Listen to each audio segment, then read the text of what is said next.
Man United takeover is imminent.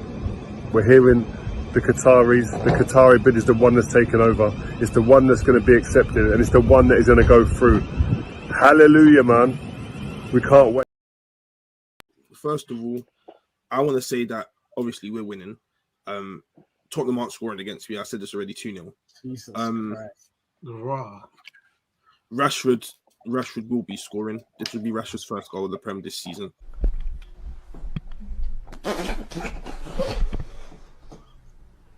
And you guys keep on saying about Mason Mount and Bruno, but what you need to know with my manager is when something doesn't work, it changes. You get your chance, and then he just changes it.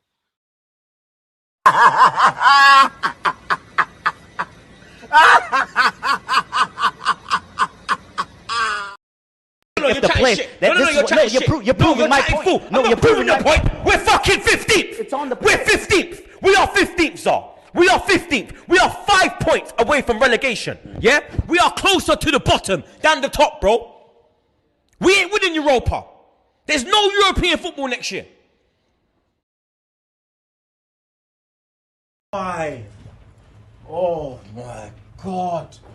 You're far. Oh my days. Oh, I can't do this anymore. I can't do this anymore, blood. I can't do this anymore. I can't do this. Fuck this. 31 minutes in a semi-final of a fucking European competition. This is your only way to the Champions League. And you put out this performance. Look at this fucking shit, Zah. They're coming again. Oh my God. Oh my days. What is going on? What the fuck? When are people going to open their eyes? When are you going to open your eyes? I cannot do this with this fucking team, honestly. Look at this shit. Look at this. You're telling me trust the process. Trust this and trust that. Suck your mother for a straw. I don't. Either way, you didn't beat us. And the time before that, you didn't beat us. So, man ain't worried about you, man. Oh, okay. I'll be real. All right. Do you know what I'm saying? Last season where you nearly won the league, you didn't beat us. Okay. Not once. Arsenal didn't beat Fulham. Are Fulham better than Arsenal? That's not the point. I'm saying I don't care about you, man. Do you know what I'm saying? That's what I'm saying. That's what I'm saying. I don't care about you, man. Fun and games until a ball got to get kicked. Listen, man. You see that Klopp aura and that aura started to fade. You know the ones, and now it's not even Klopp no more. It's not even Klopp no more, bro. You see the aura thing that you had, the aura thing that you had. I can't wait because, brother, I swear to you, bro, you man need to win, bro. Because, blood, if we beat Liverpool, brother, I'll be real, change your number.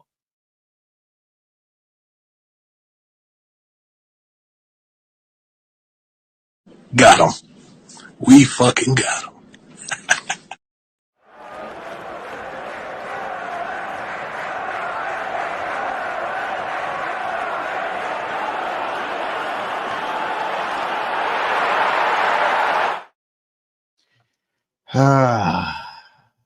Got him.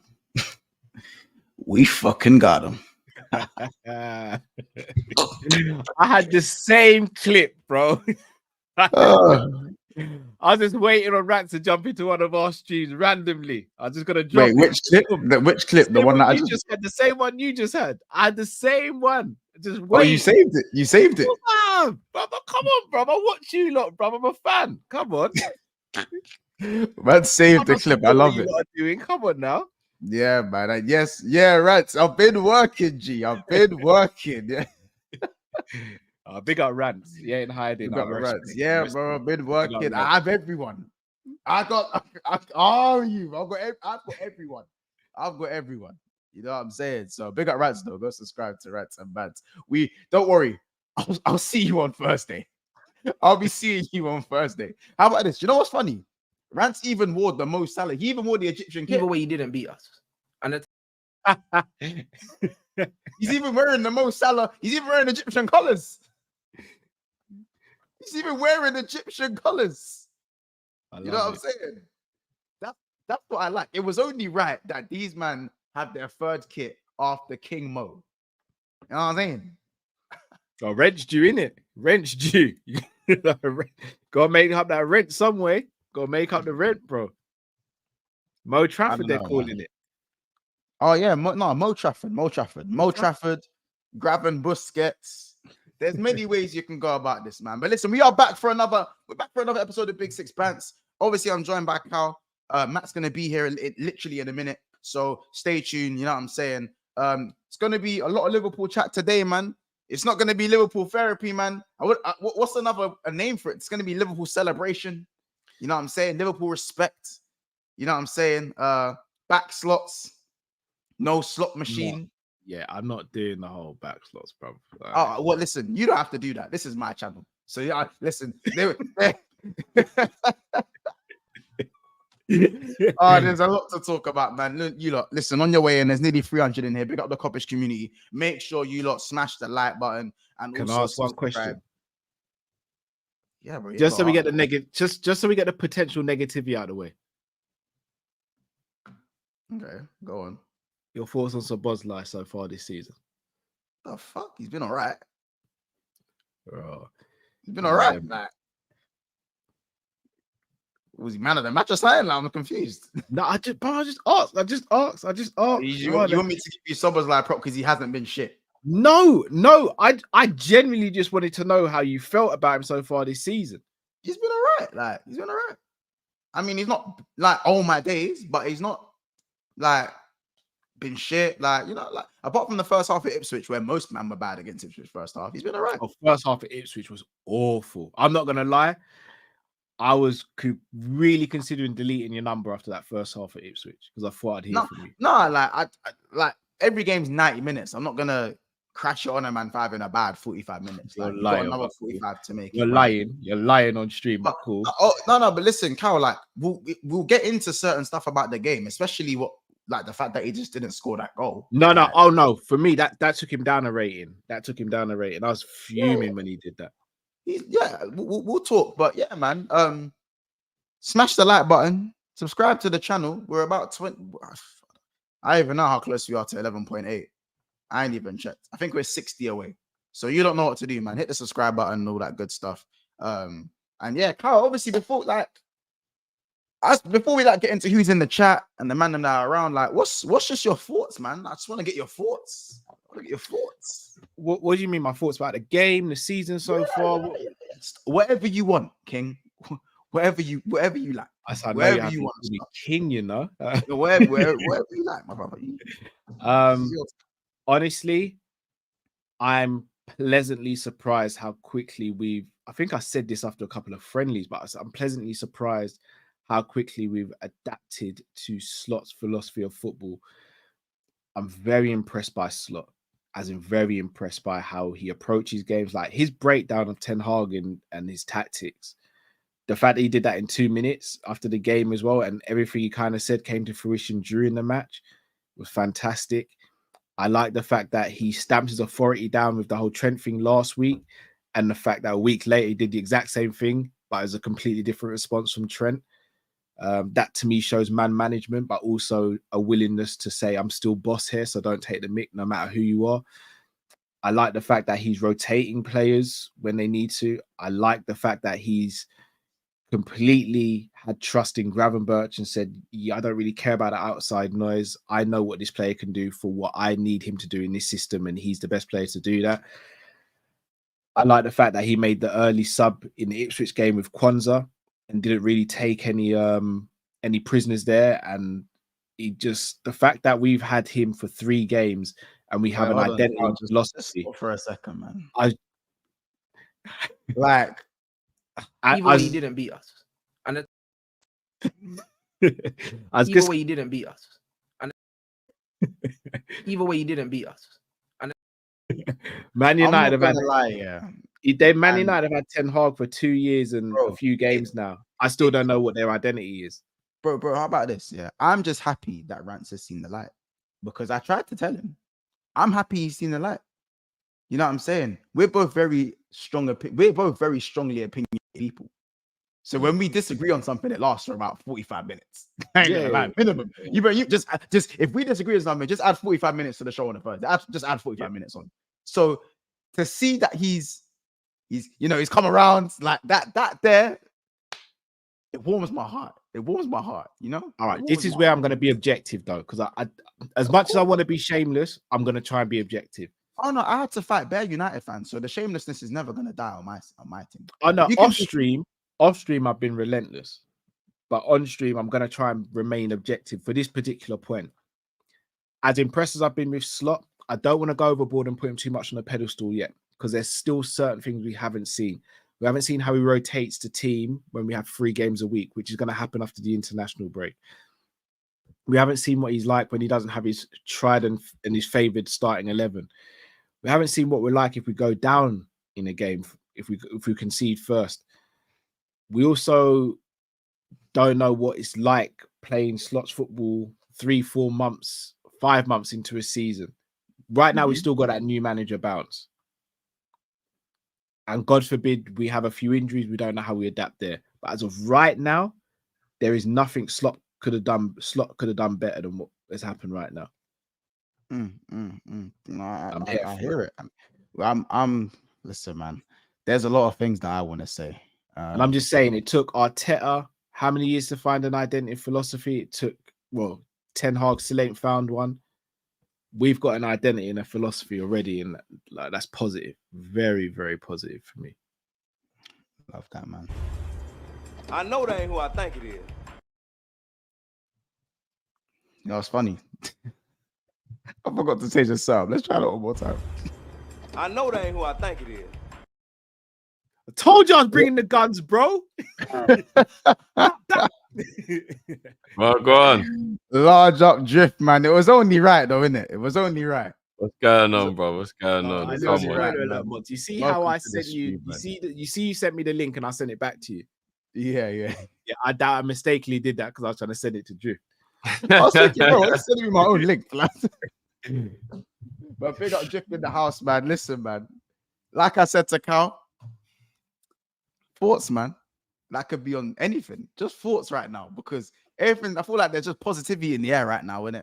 You know what I'm saying? Regardless of the contract situation right now, apart from that, you know what I'm saying? Just what's just the feelings towards everything? Because I'm like yourself, or like myself, I've had to fight off a lot of fans. I've had to fight off a lot of negativity towards obviously the squad without any signings, even though we wanted more signings. Like, I've tried to make it very clear that we don't sit with them, man. We don't sit with Chelsea. We don't sit with United. We don't sit with Aston Villa. We don't sit with Chelsea. We don't sit with Tottenham. We don't sit with them, man. We don't necessarily sit with City. You know what I'm saying? But you know what I'm saying? And that seems to be a crazy thing for people to hear, even though we didn't have any signings before. You know what I'm saying? So yeah, boy, to be honest with you, I don't know obviously how much you saw about me talking about the thing before, but I've always believed this squad's good enough to win the league, even without the signings. I don't know. A lot of people are looking at me sideways with me saying that I think Liverpool can win the league, but I think a lot of people think it's madness because we didn't make any signings and Arsenal and Man City have been good for the last 2 years, very good for the last 2 years. So people are thinking I'm crazy, but as I said, I've been looking at it from a common sense point of view, trying to take my emotion out of it and thinking if it was the other way round, how would I think? So if Liverpool was Arsenal and Arsenal was Liverpool, I'd probably feel like we were the better team, but I'd still be looking at Arsenal thinking, fucking hell, man. Like, they got a good squad. They got good players. They nearly won the league last season. Yes, they fell away in the final like 5 or 6 games, but they were right there. Spent the most time at the top of the league, even though it was only by like maybe 10 days or something. We spent more time at the top of the league. And I think it was around March or April, if I'm not mistaken, we were actually still in contention to win 4 trophies. So I don't think a team that in like March, April was in contention for 4 trophies is just all of a sudden just going to be a crap team. So as long as Slot comes in and does what he was doing at Feyenoord, I felt that was how we could still be good. He is a good manager. I've done my due diligence on him since we were linked with him and then we knew we was going to get him. And do you know what I'm saying? oh my.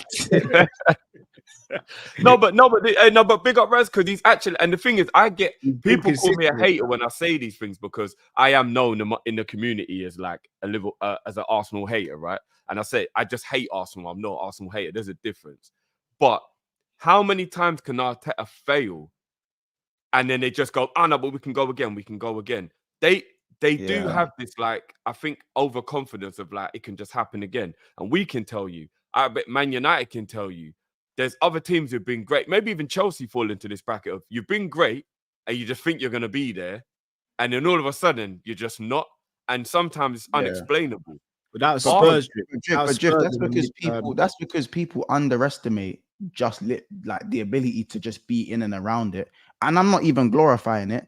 Like, man, just forget like what happens on the pitch. My saying, and I'm like people are telling me I need to bring out merch. It's all fun and games until a ball has to get kicked. It's all fun and games. We can talk about this signing. We can talk about that signing. But it's very easy to forget what you've seen on the pitch just prior to what's been going on. You know what I'm saying, Jeff? So I don't know, man. I agree with what you're saying. It's very difficult to kind of maintain these things. And from an Arsenal perspective, I understand like they've missed it twice. You know, they're right there, but they have had a lot of phases. They have had a lot of time, and they have had a lot of money pumped into the team as well. And we are still and a lot of good circumstances, bro. Not to cut you, like last season, every time Arsenal were playing a team, 2-3 of their best players were out missing. Decisions were going their way. And again, this isn't me being a hater. I'm just observing what it is. Cal, I think we went through it one time offline on the phone and was talking. And it was like every team they were playing against, from Wolves, when Wolves had like kids playing in the game, Chelsea, no Gusto, no Palmer, like every team they were playing, there was no Rodri when they played City. Every team they were playing was missing big, important players to that team. And it was almost like, because I remember we were saying, it was like, it looks like Arsenal going to win the league because the luck, you know, when you just look through the everything just fell into place for them. Everything was falling into place for them. And with all due respect, if they didn't even get over the line with all of that luck happening, then what's going to happen if a little adversity happens? Because for 2 years, Arsenal have had barely any adversity. Barely any adversity. And at some point, surely there is going to be some adversity, right? Surely at some point. So I'm just looking at it like, yes, they're a good team. Yes, I have good players. I'm not going to hate on them to the point where I'm going to lie. They've got a very good team. They've done very well for the last 2 seasons. But I just look at them failing to get over the line, thinking about how perfect everything has been for them so far. It seemingly looking like they've run out of money, because I think this summer was a bit more about their budget more than their want or their will. I think they bought Havertz to play 8. He failed at 8. And now they've ended up having to do what Chelsea did, which clearly wasn't good, which was play Havertz up front. Because Chelsea did the same thing. They bought Havertz to be like a 10 attacking midfielder. Didn't work. Put him up front because it's the best thing to try and do. And he has some moments because he's a moments player. He chipped the goalie the other day. Brilliant finish. He's a moments player. But he's not going to give you 25 goals a season consistent playing up front. Do you get what I mean? He's not. Chelsea fans will tell you. They just have moments. So I feel like they've had to stick with Havertz because they pay so much money for him. And now it's kind of messed up their ability to go and get an Osherman or do whatever else. So I don't think it's because Arteta don't want a striker. I think it's because they got no money to buy a striker. And Moreno is correcting the mistake of Havertz from last summer. That's what Moreno coming in now is doing. He's going to now try and be what Havertz was supposed to come in and be. And he was at a cut price. He's a good player, but I only paid like 30 mil for him or something like that. They didn't have to go and pay 60, 70, 80 mil for him. I think that's what's happened. So I think Arsenal have everything has to kind of go perfect for them again. And when it was going perfect, they still didn't win the league. So I'm very skeptical about this. Like Arsenal just automatically going to win the league, or they're the best team, or they're. Why can't we be just as good as Arsenal? We got a better squad than Arsenal. I'll argue that to the end. We've got a better squad than Arsenal. If you go 25-man squad, player for player, Arsenal do not have a better squad than us. They don't. And all of their star boys, and I'm not even trying to shit on Arsenal here, but all of their star boys, even if you were star boys for their team, even if you were trying to dump on them, you can do it. No, but I'm trying to be unbiased. So if we look at all their top dons, yeah, all the people in their squad that are their best players, other than Odegaard and Szoboszlai, we're better than them, even in regards to our best player is better than the player they would put in their best player. And our squad's better. Our goalie's better. Our centre-back's better. Do you know what I'm saying? Our right winger's better. Like everywhere where they'd go, this is our best player. We'd be like, well, we've got a better player in that position. And our squad's better. Look at our bench and look at their bench. So I'm really confused why everybody thinks Arsenal are more, and I'm not taking shots, Carl, because I know you think they're more inclined to win the league than we are. But I'm really shocked that people truly think Arsenal are in a better place to win the league than Liverpool. Do you know what it is? I'm just surprised. Me personally, I do disagree. I do rate Arsenal's team, but I do think they haven't helped themselves with this window. I think this window it's been poor for them, innit? But what I would say is that where I do agree with you, Arteta could not win the league. And word to Jimmy, shout out Jimmy, innit? Chelsea fan Jimmy, yeah. They'll just love him more. He's the one guy that can do nothing silverware-wise, and they'll love him more. They just have this complex. You know what I'm saying? They have this complex where I do think there are some of them that are not so much the old school Arsenal fans, but some of the new phase, the new gen Arsenal fans are kind of just happy to be there. No, it's not just that, Monts. You see, when the Unai Emery debate was going around, I put a question in a group chat. They're all my age and slightly older. The pushback from some of the Arsenal guys in that group chat was like, how are you answering this question? I'm like, for me, it's a very simple answer. Unai's a better manager right now. Arteta could prove to be better in the future, but Unai is clear right now. It's not even close, in my opinion. And said the pile as you said, because of what? Because of No, man's a pile of Pulis, you know. That is crazy. I look at. Shall I tell you what is with the Arsenal fan base? Arsenal did what Liverpool fans did. You know, when we said we've got the best goalkeeper in the world, we've got the best right back in the league, and Arsenal were doing that. The difference when we said it is we had already won the Champions League in the league. Oh yeah, we would win. Yeah, we would win it. But we were certified though when we said them things though. Even when they called us bridesmaids. But Matt, even when they called us bridesmaids and they done the bridesmaids jokes, whenever we just miss out on the title, we was either walking away with a champs, a cup double. We was leaving with something. Even last year, we left with something. This is what I was gonna say. So even we always leave with something. Always, every title race we've lost, we've left with something. This is what I was gonna say. And to Atadri's point, here's the thing with Arsenal, yeah. All this progress.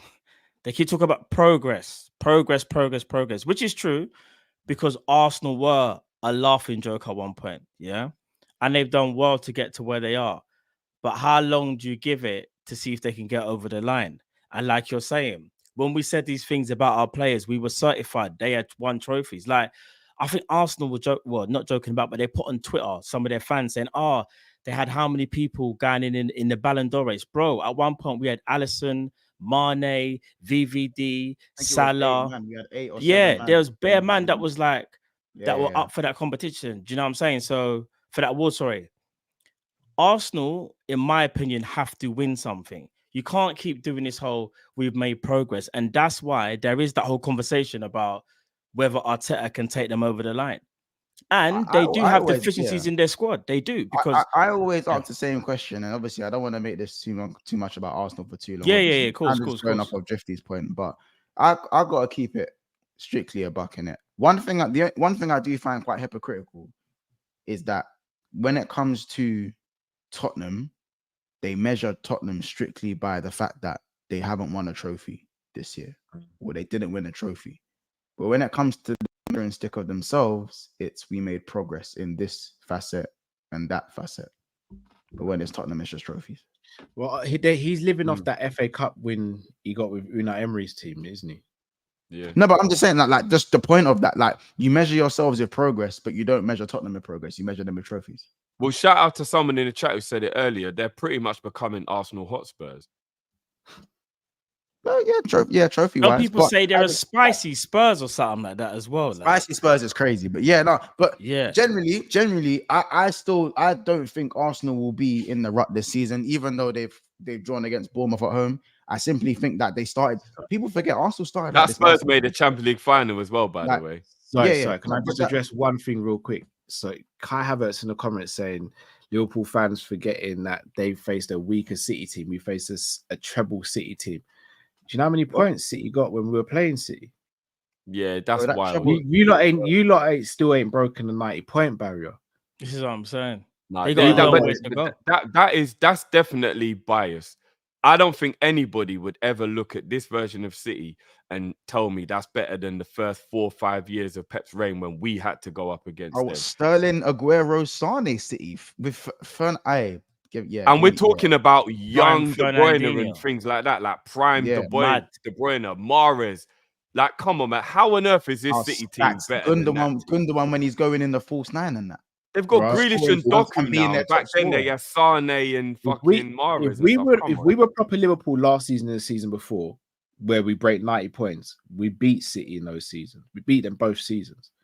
Yeah, I agree. And even even with how good we were in 18-19, the fact that City still managed to just get it done, like that shows you how good they really were. Like, you know what I'm saying? Like, it's crazy. But as I said, like just speaking on this season, I remember last season, obviously, Arsenal started like this last year. Very, very bland up top, just not conceding goals and getting through games by the 1 or 2 goals, sorry. And then when did it click? I think it clicked around December. It clicked for them. Not too Wasn't long after that the when game. they moved Havertz from the midfield Yeah, to yeah. the attack? Yeah, and they started to make it work. Yeah, Jorginho came in. No, do you know what? Came To in be and he fair to started them, the cooking. turning point of their season, boys, was when they started to put Rice on set pieces. And then And- they and became Jorginho- very dangerous from But set Jorginho pieces. was integral because they had to move Jorginho, Rice bro. further forward. Because remember, Yeah, here's the thing. Jorginho was absolutely pivotal for me. But for me, Jorginho is a proper footballer. He's just stiff. He's just a 12-wheeler. Yeah, Like, yeah, he's got no but if athleticism. you That's let what him- it is. Remember, they did No pull a mobility. madness. They did pull a madness over in Dubai. Whatever they did, it was a madness. Yeah. When you let a dictator like Jorginho dictate, it could get very long, very quickly for most teams. If you like especially the way he pulled up and played against us. When we I lost disagree. 3-1. The turning Nah. point for Arsenal last season was when they when they got a draw against us at Anfield, because we should have been out of sight in that game. No. We should have Because had a remember, remember they lost against West Ham. They lost against Fulham. They went through a rut after that. Remember? No, but I'm saying Yeah, but I'm saying for us as well. If we had beaten them in that game, I think it would have knocked the cell completely out of them. Mate, Because- yeah. But like what Jifty said, could've them won man went to Dubai. Like they done their skincare routine. They got their VO5 stronghold for the man them that had hair and that. Yeah, remember Yeah, Gabriel and- got his new and hairline and they them just did thing them- there. Yeah. I'm not gonna did lie, the- their manager did a bit more than just a skincare routine still. But I we don't know. won't- They did the madness in it. Like I don't know what it was. The Yeah, way like that- I was that'd be watching Arsenal games first minute to I'm 90, just saying, like, as a fully fledged grown man, ain't no other grown man feeding me unless I'm nearly dead and it's the nurse in hospital. Like, Who's feeding him? oh, you don't remember Arteta up in the restaurant getting fed, bro? yeah, getting fed the mad thing. Nah, Bro, not- you don't you didn't know remember, because- bro? No, I did. What is I not remember head that tilted still, back you and know. mouth open? Surely not. Yeah, bro, bruv, like you need to like a rewind seal, back like and a watch the seal, tape. G, Yeah. like a seal. You don't remember that? What a little jezzy, man. Man said Jersey. A little It's crazy, jezzy. bruv. I'm not gonna Soon lie. as it's mad. as soon as Arteta saw that camera, boy, it was peak. It was peak. Man, you know, all I could do was smile, but in his head, I fucked up.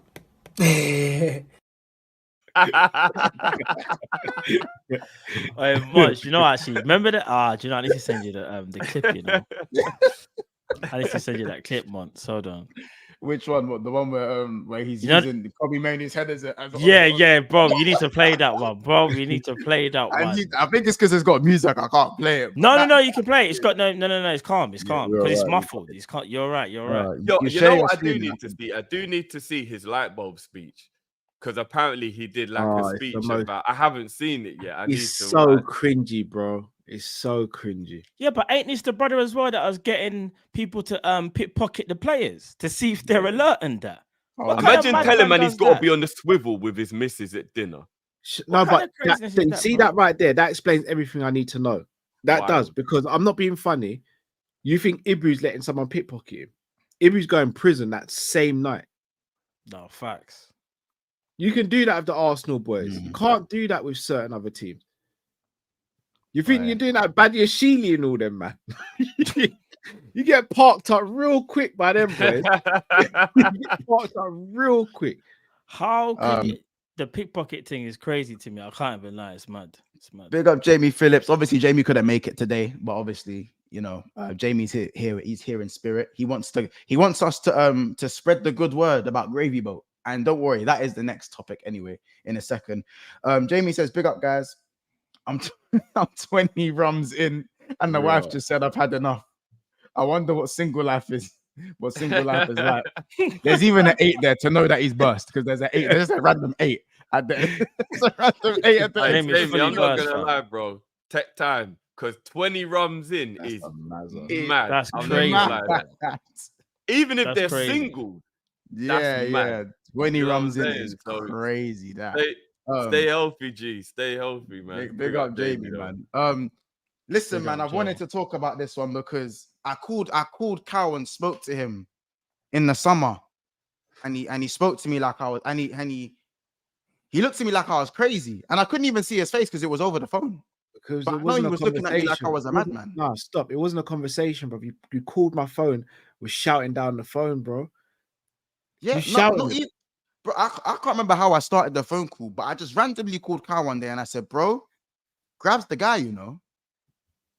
Grabs My eldest said, "Why is Uncle upset with you?" That's what he said when you come off the phone. Why is Uncle upset with you?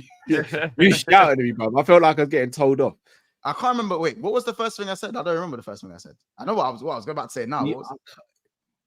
You said it was about Gravenberch, obviously. No, so I answered and you started shouting straight away, and I was like, "Oh, Mots, I got the kids," and you were like, "Well, I'm still gonna say what I'm gonna say, but I just won't swear." That's like cool. And then you were like, "Don't talk to me about Gravenberch again." And it's not Gravenberch to you, it's Gravy Boat to you. And I was like, "All right, cool." No, I was like, I rate him. He's like, "I told you can do everything." I don't even. No, I'm not gonna say the other bit. You just said I told you could do everything I said you could. Watch him this season. I wrote, and then you ended it. Was this before the season started? Yeah, this was from pre-season. Because I remember, bro, I was on the way to London and I was walking to the station in Birmingham. No, you're thinking about another time. You're thinking about the Fulham game when he scored when we beat them 3-1 last season as well. Yeah. So that's it. Listen, that just means there's multiple case studies of me telling Cal on the phone, Gravy Boat is the guy. Cal didn't believe in better than Gravenberch to Sobo. begin with. He's You better didn't than believe in these him. man. Wow, Matt. You didn't believe in him. You didn't believe in him. Be real, you didn't. You thought he was good, but I don't think you realized how good he was. Whoa. I didn't even tell you what Cal said to me the first time I said it. Oh, After he backed against Fulham, man was like, "Monts, calm down. He's not all that." Like, don't lie. Don't do that. Oh my days. So Cal, you didn't pop the balloon. You got sick in the head, man. no, you're sick in the head for not believing, fam. You didn't believe. Never You didn't believe, bro. You didn't believe. Cal, when I first called you that day and I told you this man is better than Soboslai and he is a cold baller, you said, "Monts, I don't know, man.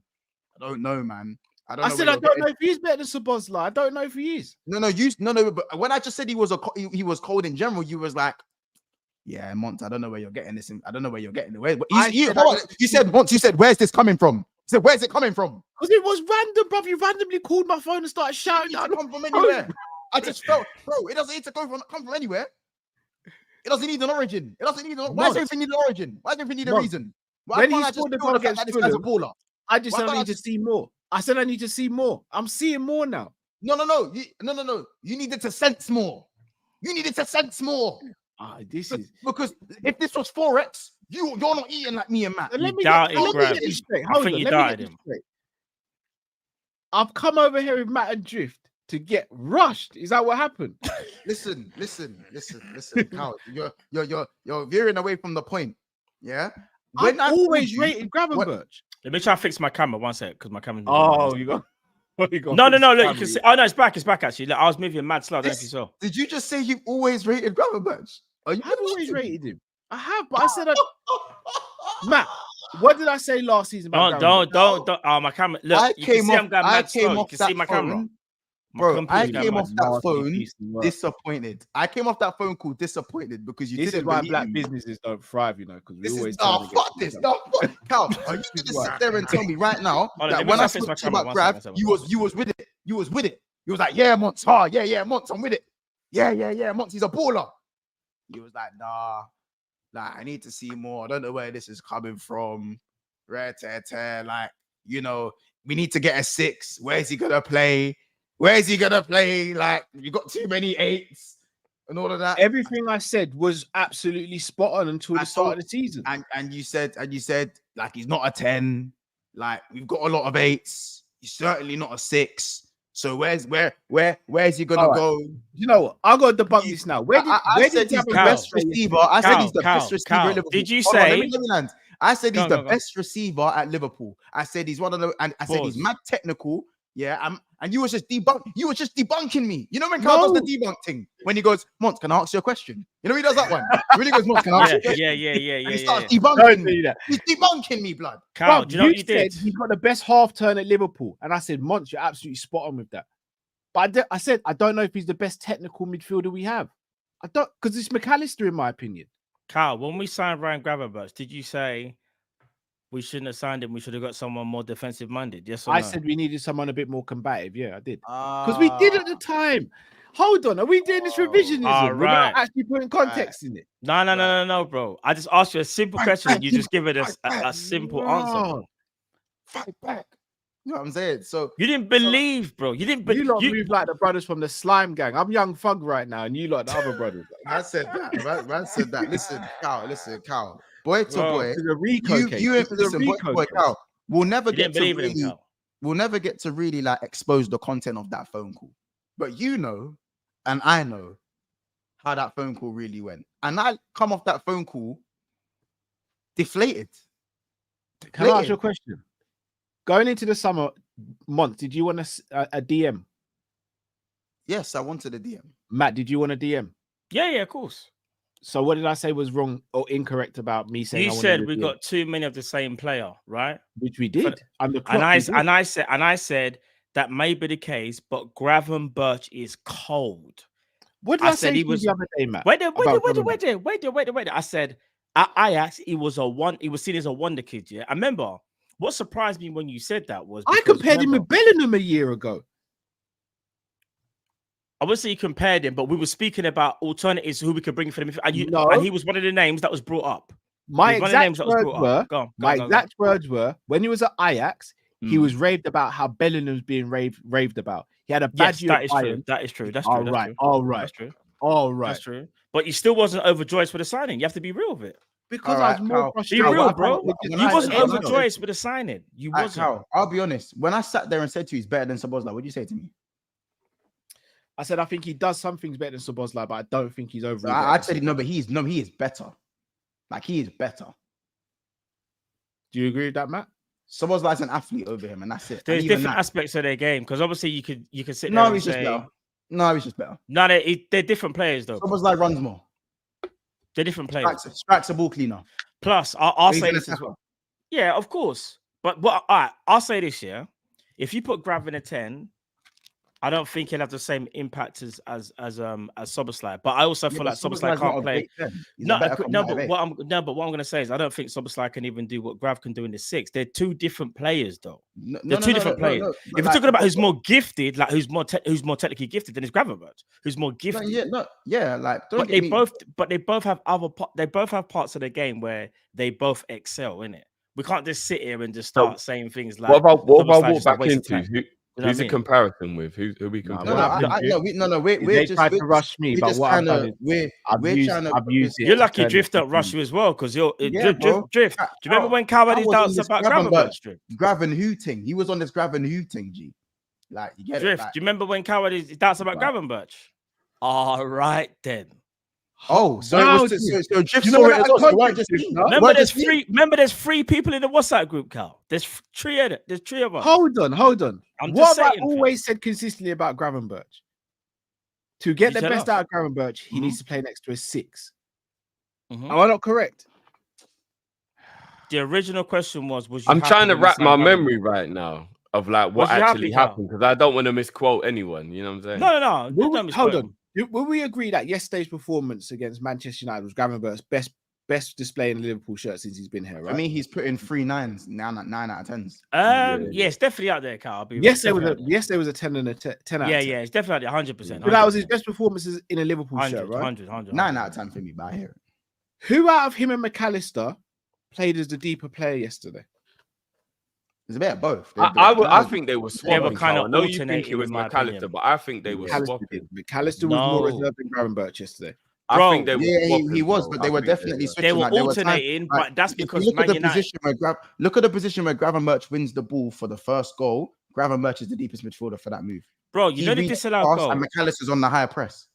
What it was that Gravenberch was still used as the deepest midfielder for build-up play, but there were times when you saw Man United being very, very wary about where he was, and so McAllister would have to try and make a movement to try and free up some space. So you are right; they were kind of alternating. However, in our system, we can already see after like 3 games, Gravenberch is normally, and I say normally, the deep lying midfielder who's able to get the phase 1 of our attacks going in it and bridge the gap.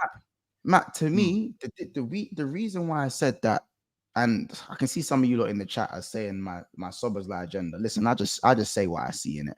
Yeah. And what I saw is that for me, Gravenberch, even the little time he had last season, you could see on the half turn what this guy is on and how he receives the ball, how he uses his body, how he's able to dribble, how he's able to shift the ball.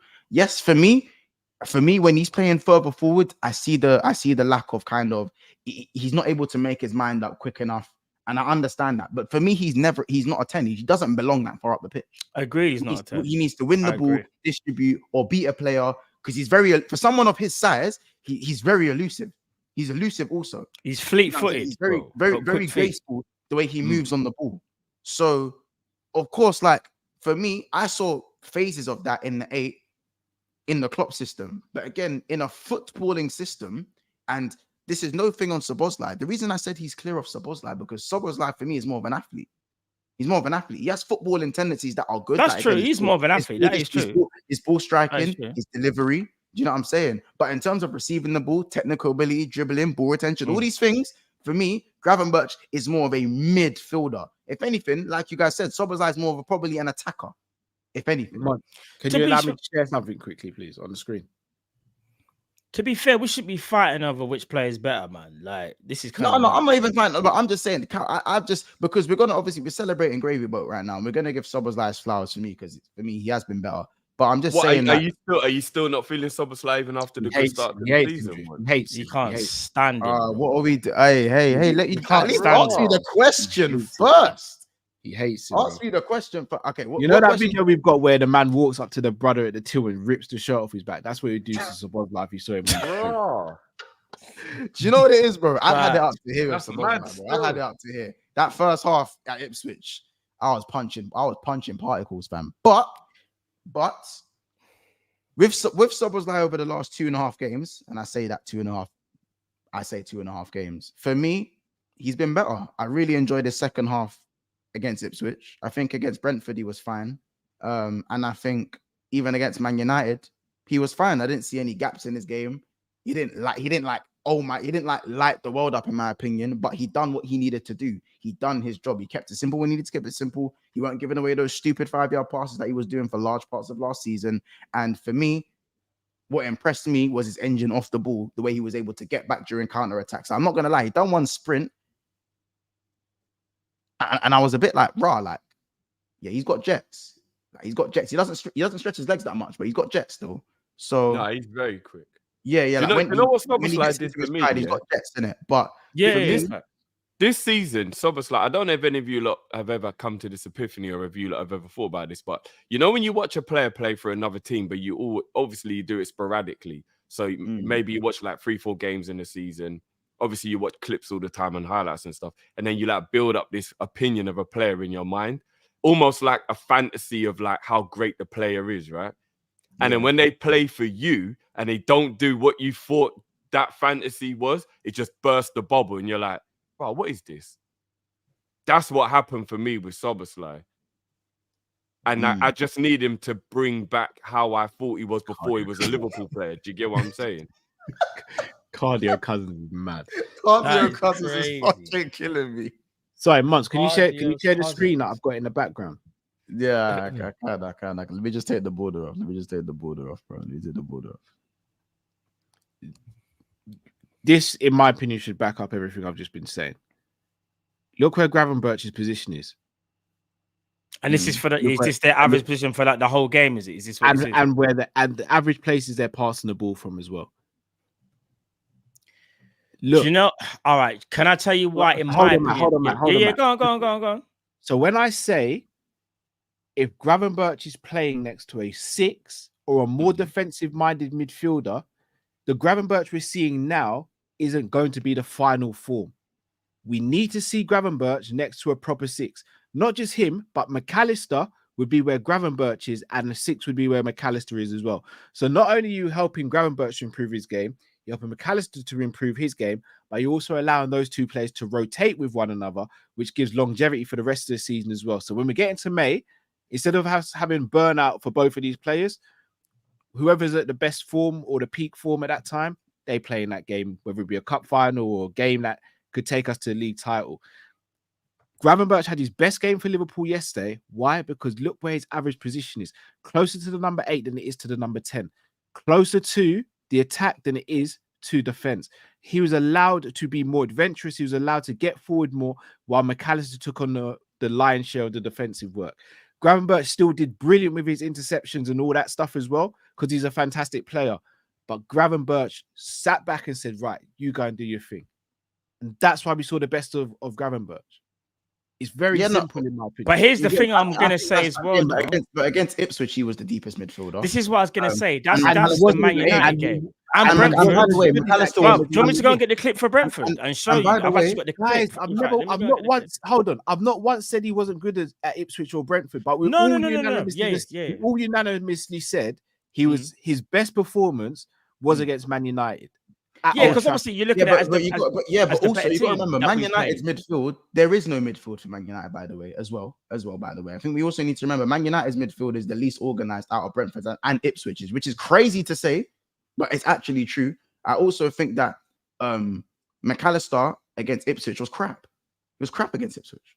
He was better against Brentford, and he was very good today. I don't remember McAllister against Ipswich. I'd have to go because he was nowhere. Because unfortunately, he was nowhere, especially in the first half. But everyone was crap in the first half. But he was a little bit better in the second half as they gassed out. But for me, McAllister, that was one of McAllister's not so great performances. You see what I'm saying? Gravenberch has been the deepest midfielder for Liverpool, in my opinion, and what he's been able to do is allow us an outlet in the first phase. Maybe not so much against Man United, Cal. Fair, we give you your credit for that. Maybe not so much against Man United, but the way he's able to receive the ball in the half and protect the ball and actually find a decent range of passing, whether it's the dink ball over to Salah, whether it's the fizz ball into his feet, or whether it's the straight through the lines into Jota's feet and it goes back out wide to Diaz or Salah. He's been able to do that at a scary high level, like a very consistent level. Do you want to know what I think it was that made McAllister struggle in the first half and then have a good second half? In the first half, Man United, especially being the home team, Man United did what they're really, really good at, which is drawing you into a basketball style game, which they're very effective at. If there's one thing we have to give Man United credit for, even though they haven't been as good as they should be, is that they are very quick on the transition and they score a lot of goals by doing that. So I think the way the first, say, half an hour of the game went, McAllister was like, because remember, he is a more slowed down, controlled player. When the game's fast, McAllister isn't exactly going to be the best in the business, especially that he's a bit slow and whatever. So I think once we changed up a little bit, we got a bit more control and then he understood what was going on. So basically, the first half an hour was him like figuring out what the hell's going on. Because there was even a point where Casemiro ran past him about maybe the 20th minute mark. And I remember I was like, right, you can't be letting Casemiro run past you. Like, what the fuck is going on? Do you know what I mean? But I think it's because he was trying to figure out, what's going on? Because the game was very fast paced at that point. And Man United were kind of, finding their way in the game. So I think that's why McAllister struggled in the first half. But once he understood what was going on and we calmed the game down and we stopped it being back and forward, which is what we didn't do last season, which is how Man United got the points against us, that was where McAllister came into his own in the second half. And he did have a very, very good second half, McAllister, yesterday. He did. Can I just say something as well? Just that you see how, and again, like fair play to Cal, because obviously in regards to the United game, you would look at it would look like that. But let me show you guys quickly. Where is it? See if you guys can see this. Can I show you guys the map for the two other games, the Ipswich and the Brentford game, just to back up? Yeah, but just give me 1 second. Give me 1 second. Can you see that, Mons? Yeah. I went into some mad analysis on my channel, yeah. Can you see Gravenberch there playing that little bit deeper than McAllister? And look how he's the receiver in the first phase. This is what I'm trying to, and this is what I'm trying to say. Like McAllister in this game here was finding it even hard to even like create space for himself. It was Gravenberch who they had more trust in to give him the ball in those tight areas where he's able to spin. And I do think it's by design. Of course, there's going to be games when teams are going to be very aware of his movement and they're going to think, do you know what? Yeah, we're going to have to change this. Like, do you know what I'm saying? McAllister's going to have to find some space because they're looking for Gravenberch. And that's what happened to a degree at Man United. Because if I show you the Man United one now, the quick pick, where's the Man United one here? Look at this. Look at the Man United one. Yeah. Because Man United went with a 4-2-4 press. Yeah. Do you get what I'm saying? Grav and McAllister play in a double pivot, and then one pushes forward into the 8 to make it a lone 6 in our first phase of play. And it switches. Sometimes it's a pivot, sometimes one goes forward. And what that does is it's consistently changing because, again, if the team's pressing with a 4, if McAllister pushes up, that gives Gravs the space to receive the ball. You know what I'm saying? Or if McAllister goes to receive the ball, Grav will come out wide and then Trent will come in. Trent will tuck in. But that's and the then whole Salah point. will come into the flexible, though. and then Salah able drops to into the right wing back position. Yeah, but the whole point can is... Can I show you the other two maps? Yeah, it's quick. It's quick. I'm going to say, yeah. The whole point of even this system is that it's actually like you can adjust it on the fly. Yeah, that's the beauty of it. Anywhere. And so like, fair, I was saying, Matt, to be fair, he did like Slot did say that in the interview where someone said, "Oh, you're going to be playing a 4-2-3-1," and do you guys remember when he sat there and said, "Actually, well, this is a formation where anyone can receive the ball anywhere," kind of thing. That's the point he made, and there were times. I mean, look at Szoboszlai. Szoboszlai played a lot from the left of the attack. He did. That's what I'm saying. Because that's what I'm saying. The whole point is the whole overload system, which I said, yeah. Like obviously you can't see Robbo on the screen, yeah. But imagine Robbo's obviously to the left where you can you can't see him, but he's there, yeah. And Man United have got 6 players there, 6. But what we've done with the overload is we've just made sure we've got more numbers there. We've got more options because if you count Robbo, that now makes it a 7. You got a 3 and a 4. We kept on doing that all throughout the pitch, just creating that overload every single time, which found it difficult because just like how Slot kind of dissected the whole thing in his talk when he spoke about it, he was like, I don't think they're going to do the man-to-man thing like what Atalanta done last season. Do you get what I'm saying? This is what I love about what we're doing now. We're actually able to like change things on the fly and not just have one way of playing. Casemiro and Kobe Mainoo was a 2 in a 4-2-4. That's brave. I can't believe Ten Hag actually did that. It's shit. But there's no athleticism. Because I can't believe he did that. Casemiro's calves are made of kebab, and Kobe Mainoo runs like with a parachute on his back. As good as Mainoo is, because I think Mainoo is a supreme baller. Like, let's not even, you know what I'm saying? On the ball. He's cold. He gifted is an understatement of what Kobe Mainoo is on the ball. But he runs with a parachute on his back. And Casemiro, well, I said he was done. And Rant still thinks he's got something there. A couple other men, there's still something there. Me, I think he's done for. Ugarte, I don't know if that's going to be too much different. We'll see what happens. Maybe if they get some legs in the midfield. But genuinely, the fact that they was brave enough to do a 4-2-4 against our pivot, knowing that we have 2 converging wingers and a wandering Trent, who when the pivot comes in, Trent obviously tucks in, and if he receives that ball through the lines, long day. If he receives it out wide, long day, because Diaz is also wide, and so Szoboszlai, so there's a man over. The way Slot broke this down, and don't get me wrong, this might sound like a hating thing, but I don't think United are that hard to break down, personally. He broke it down in 2 minutes on Sky Sports.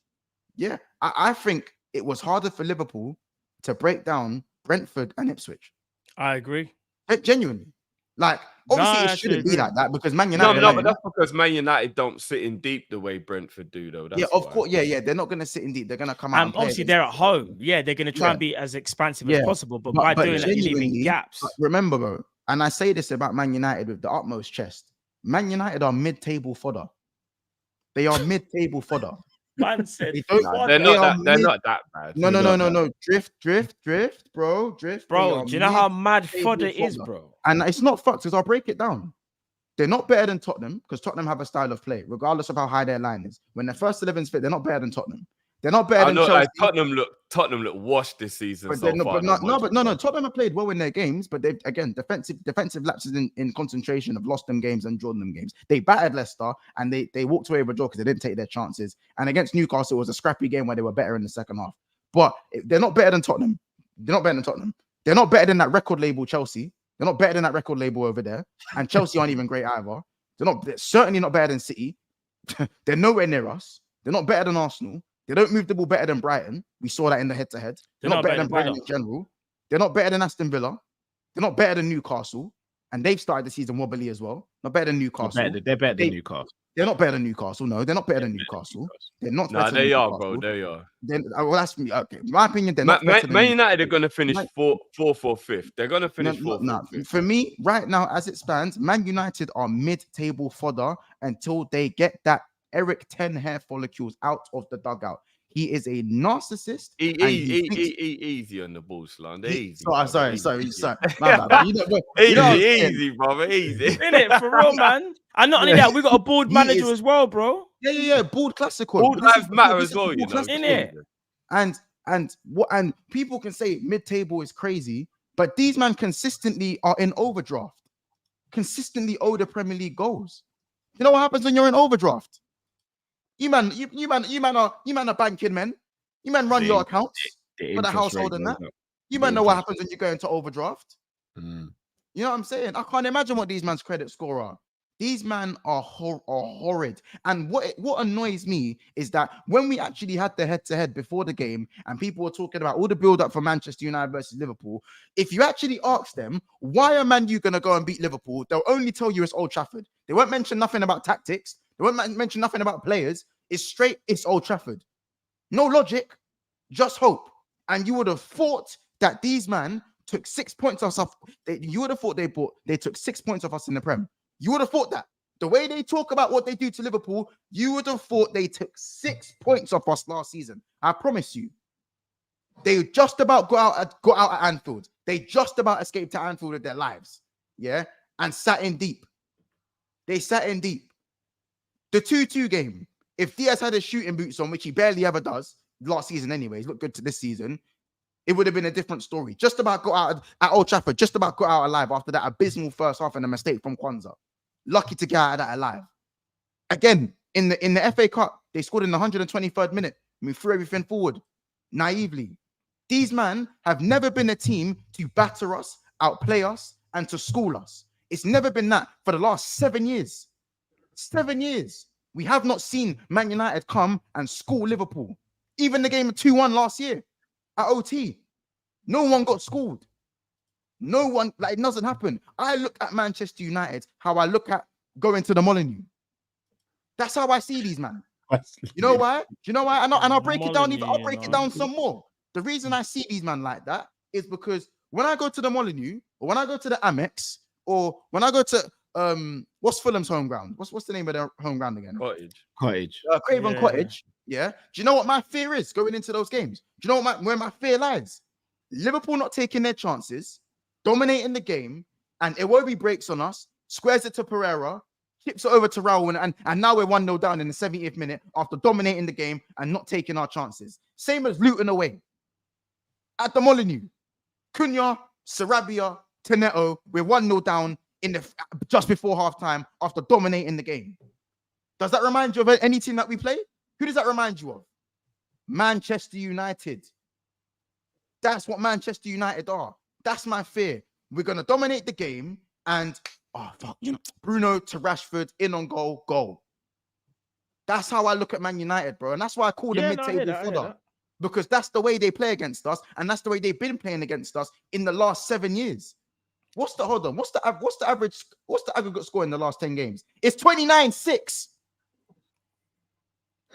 It's 29-6. I didn't even realize that. 29-6. Yeah, That so is why do these men? Do you know why? Because their standards are in hell.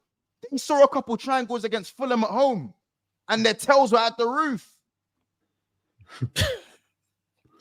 They boxed triangles against Fulham, and they won't even. And again, even Fulham's midfield still looked as good as them. I'm not gonna lie, Liverpool. Mo Salah. Sorry, hold on, Jifty. Mo Salah's score against them is 12-9 versus United. It's 12-9. Yeah, it's mad. That's insane. Still, why do these men think they can look me in the eye? Don't even breathe the same air as me. As a matter of fact, hold your breath. Hold your breath. Don't even breathe the same air as me. Because it's just cheeky at this point. It's just cheeky. I hope the FA Cup was worth it. I promise you, I hope the FA Cup was worth it. Because besides from that FA Cup and that Carabao Cup, these men have had to sit there and watch Liverpool, City, and now Arsenal fight for titles. While these men sit there and do what? And do what?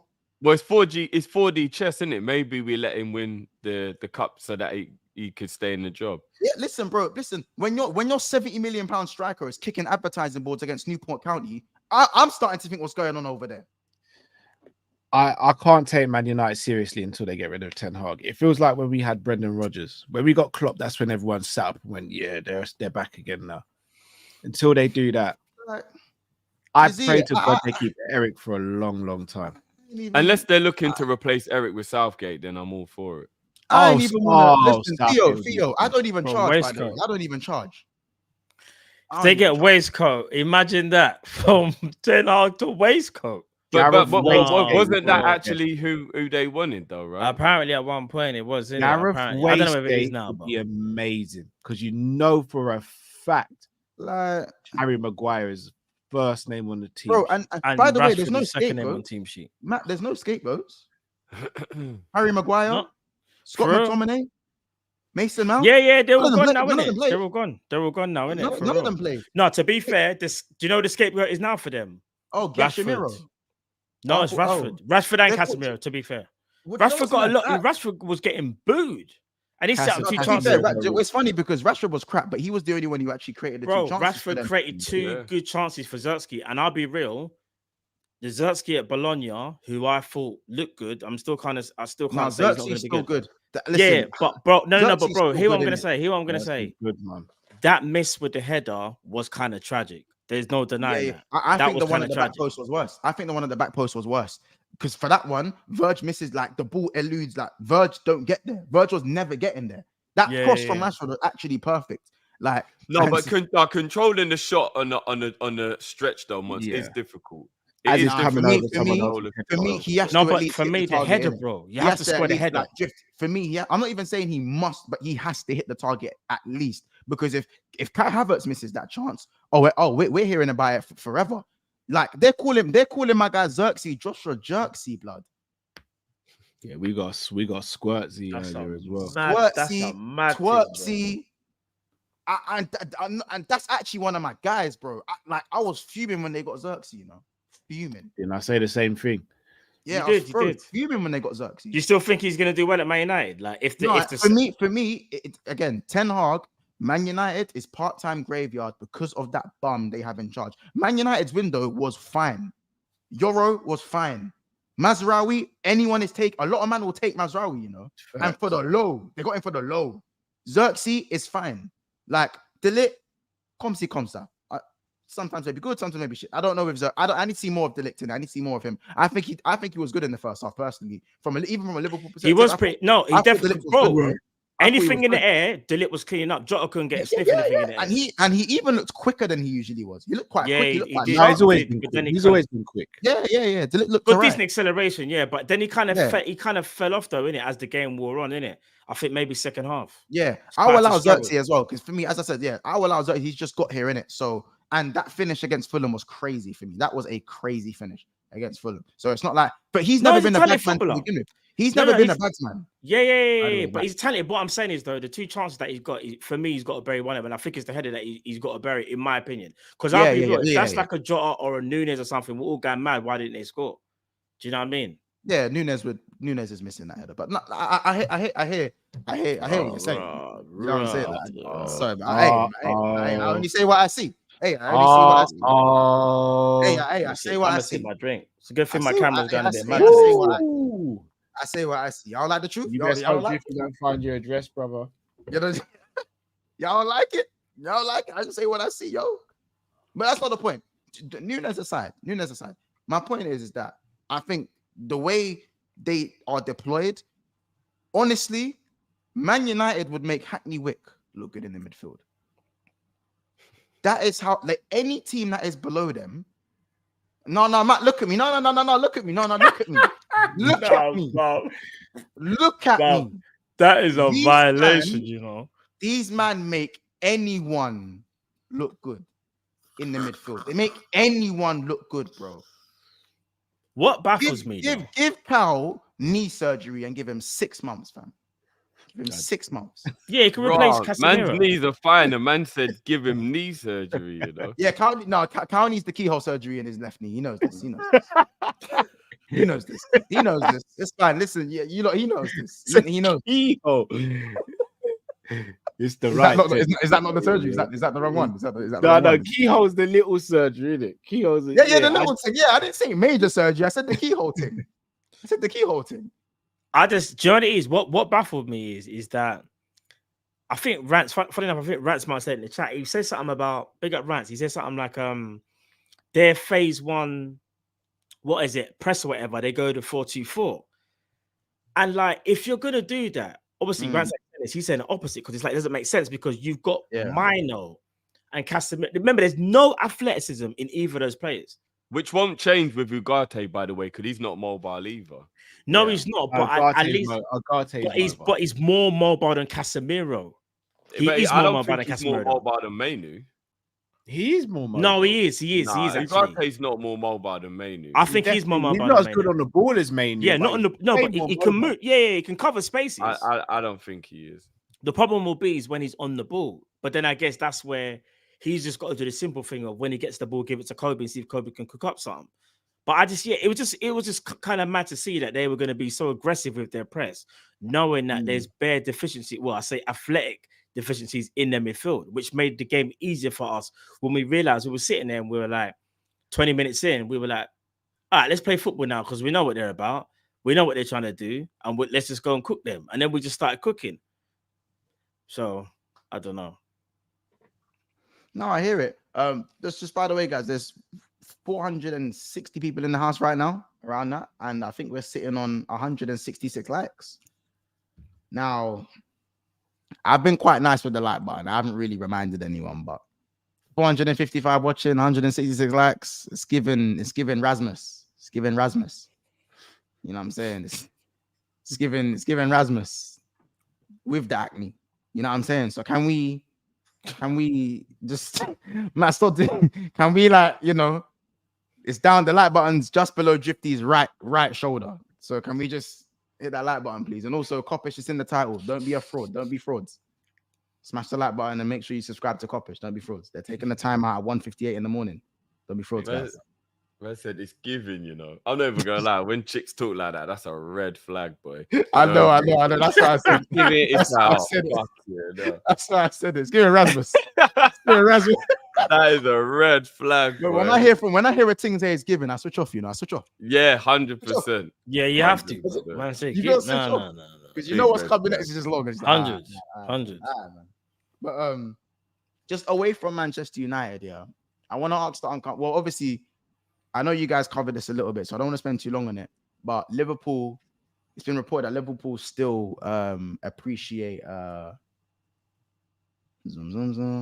saying, I'm saying, like, the news kind of came out today, innit?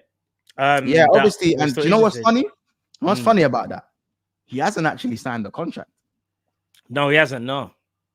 Like, don't you not think that is a bit fishy? Now, not to say he's coming Liverpool or anything, so don't everyone think I'm saying he's coming Liverpool. I'm just saying that, like, they promised him Like we said we did the little doubler. We did the doubler and the tripler. We said what you're earning, we'll double that. Oh no, you want more, we'll triple that. We said that. They've now said they'll at least match most of what Liverpool, what he could have been earning in the Premier League, and they didn't stick to their word. And that hasn't gone down too well. And he was expected to sign a new contract. Put it like this. I think, Ornstein, by the way, it's Ornstein. The door's still open for him, but I just think it's one of them things where you have to question: do you still want Zubimendi? Let's say he was available, because we said it on our channel, like it could be one of them brothers that's homesick. I don't want to sign someone and then 3 months later, I'm hearing reports that he wants to go back to Spain. That's the problem you got with Zubimendi. It's not about his talent or whether he fits the system, because he does, and he's good enough to play for us. And I think he does take us up to another level. However, can you trust him to buy into you're going to be in Liverpool for the next how many years? Or you're going to pull a fast one and do the whole, do you know what? Yeah, I gave it a chance, but yeah, this is not what I need or my family need or whatever. So it is, for me, it's a bit techie. I think Liverpool can only go back if they are dead certain. But we also have to remember, I don't think Zubimendi is also the best DM like in the world. Surely there are other players. We got Gravenberch. No. But what I'm saying is, there's other players that Liverpool should be able to find. What did you say, sorry? No, rants is something else, man. I didn't say anything. What do you say? No, but the thing is, he's got a point. He has got a point. That's crazy. You know what it is for me, Munch. Yeah, movie like Homelander. We say movie like Homelander. What it is for me with the Zubimendi thing, it's all about circumstance and context. I need the context. So if the context is that it was about him just being low to Sociedad, and that was why he wanted to stay, but now he's decided that he'll leave because they didn't honor their end of the bargain, then I'm all for it. Bring him, because he's a baller. But if it has anything to do with him being worried about leaving Spain or not wanting to leave Spain, then it's just going to be like when is it Gabriel Jesus? Is not Gabriel Jesus. Jesus Navas, when he went to City, and then after a year or so, he was just homesick, and then like, do you get what I'm saying? Payet did that as well. Payet, he went straight back to Marseille. Oh, was it homesickness why he did that? Like I don't want a player any club in the world at that point. He could have gone to any club. Yeah, I don't want a player who. And Ferran Torres as well, he done the same thing, bro. Yeah, Ferran Torres. Yeah, do you get what I'm saying? Like, I don't want like Matt said, I don't want a player that after a year we're already hearing and whenever he goes on international break, he'll talk to the media, he'll be talking about how he misses home and all that stuff. I don't want any of that crap. All of that stuff is, do you know what I mean? It's not the one. So it's all about context. It's all about the reason why he didn't leave.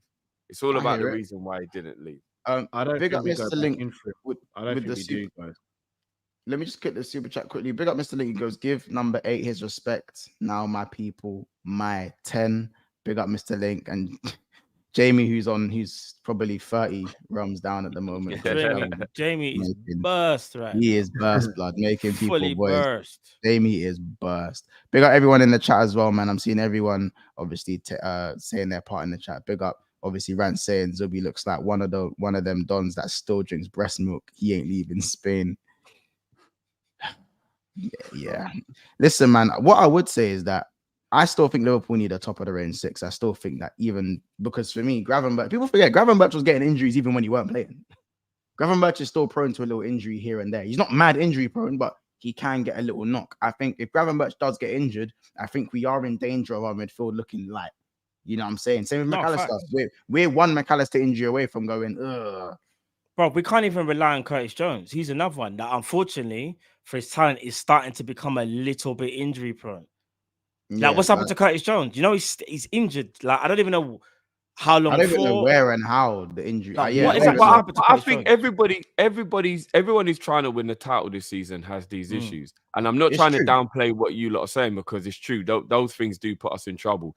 But you see Rodri, for example, you see Rice, Odegaard, there are other players in the other teams that, like, if that player was to go down, would massively impact that team. So I think we're kind of in the same boat as everyone else, and you just hope that we're not the one who gets the injury. Do you get what I mean? Like, if Odegaard goes down for Arsenal, they are in trouble. There's no creativity in that team without No, Odegaard. agreed. They are in trouble if they lose Odegaard. If Odegaard got like a 2-month injury, I would actually write Arsenal out of the title race.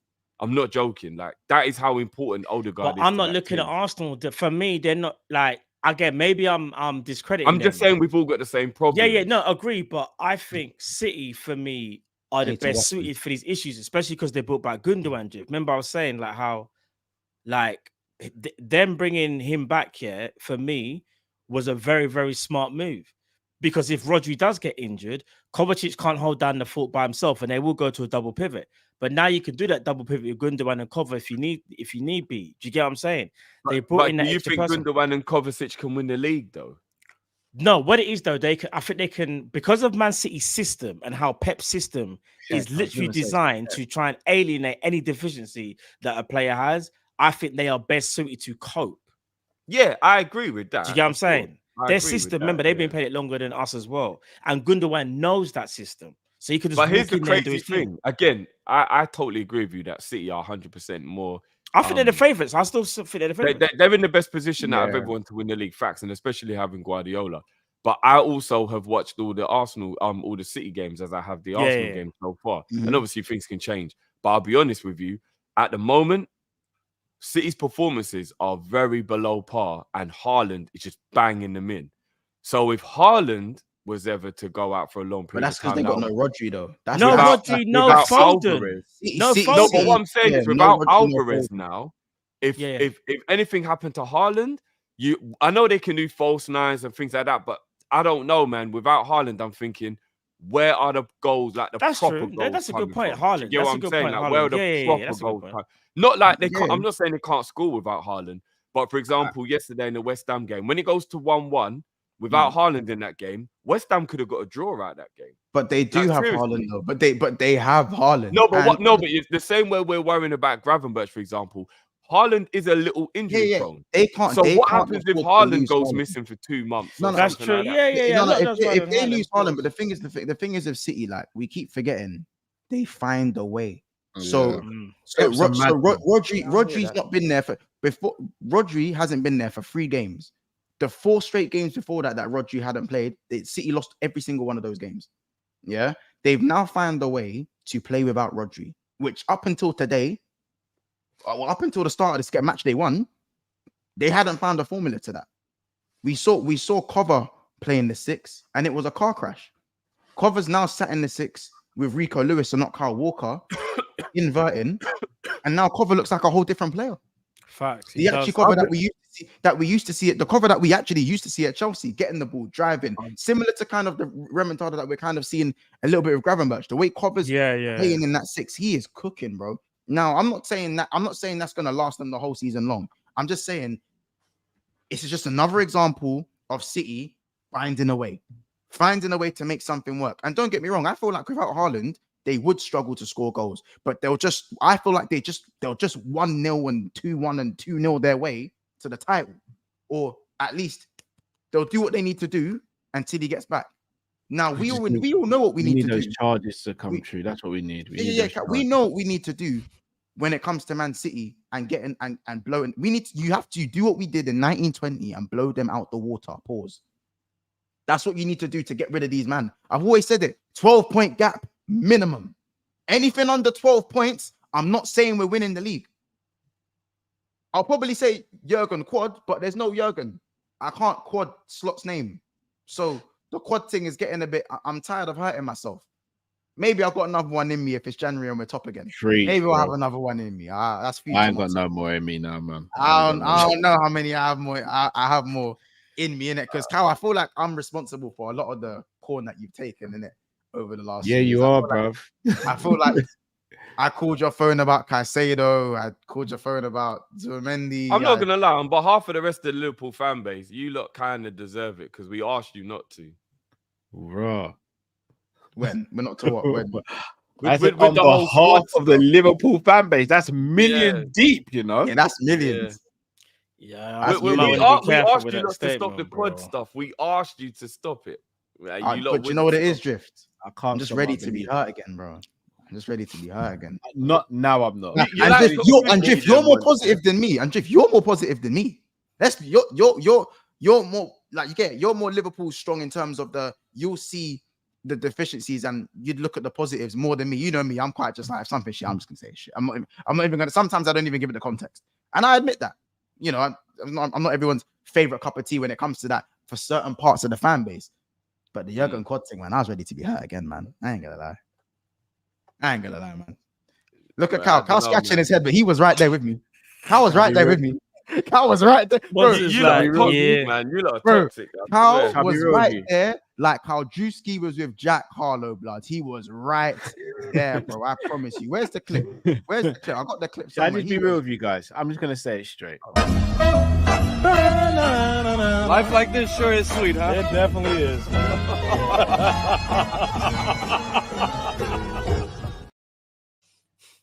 I'm gonna be real with you. You see, if February comes around and Liverpool is doing all 4 trophies, I'm saying it again.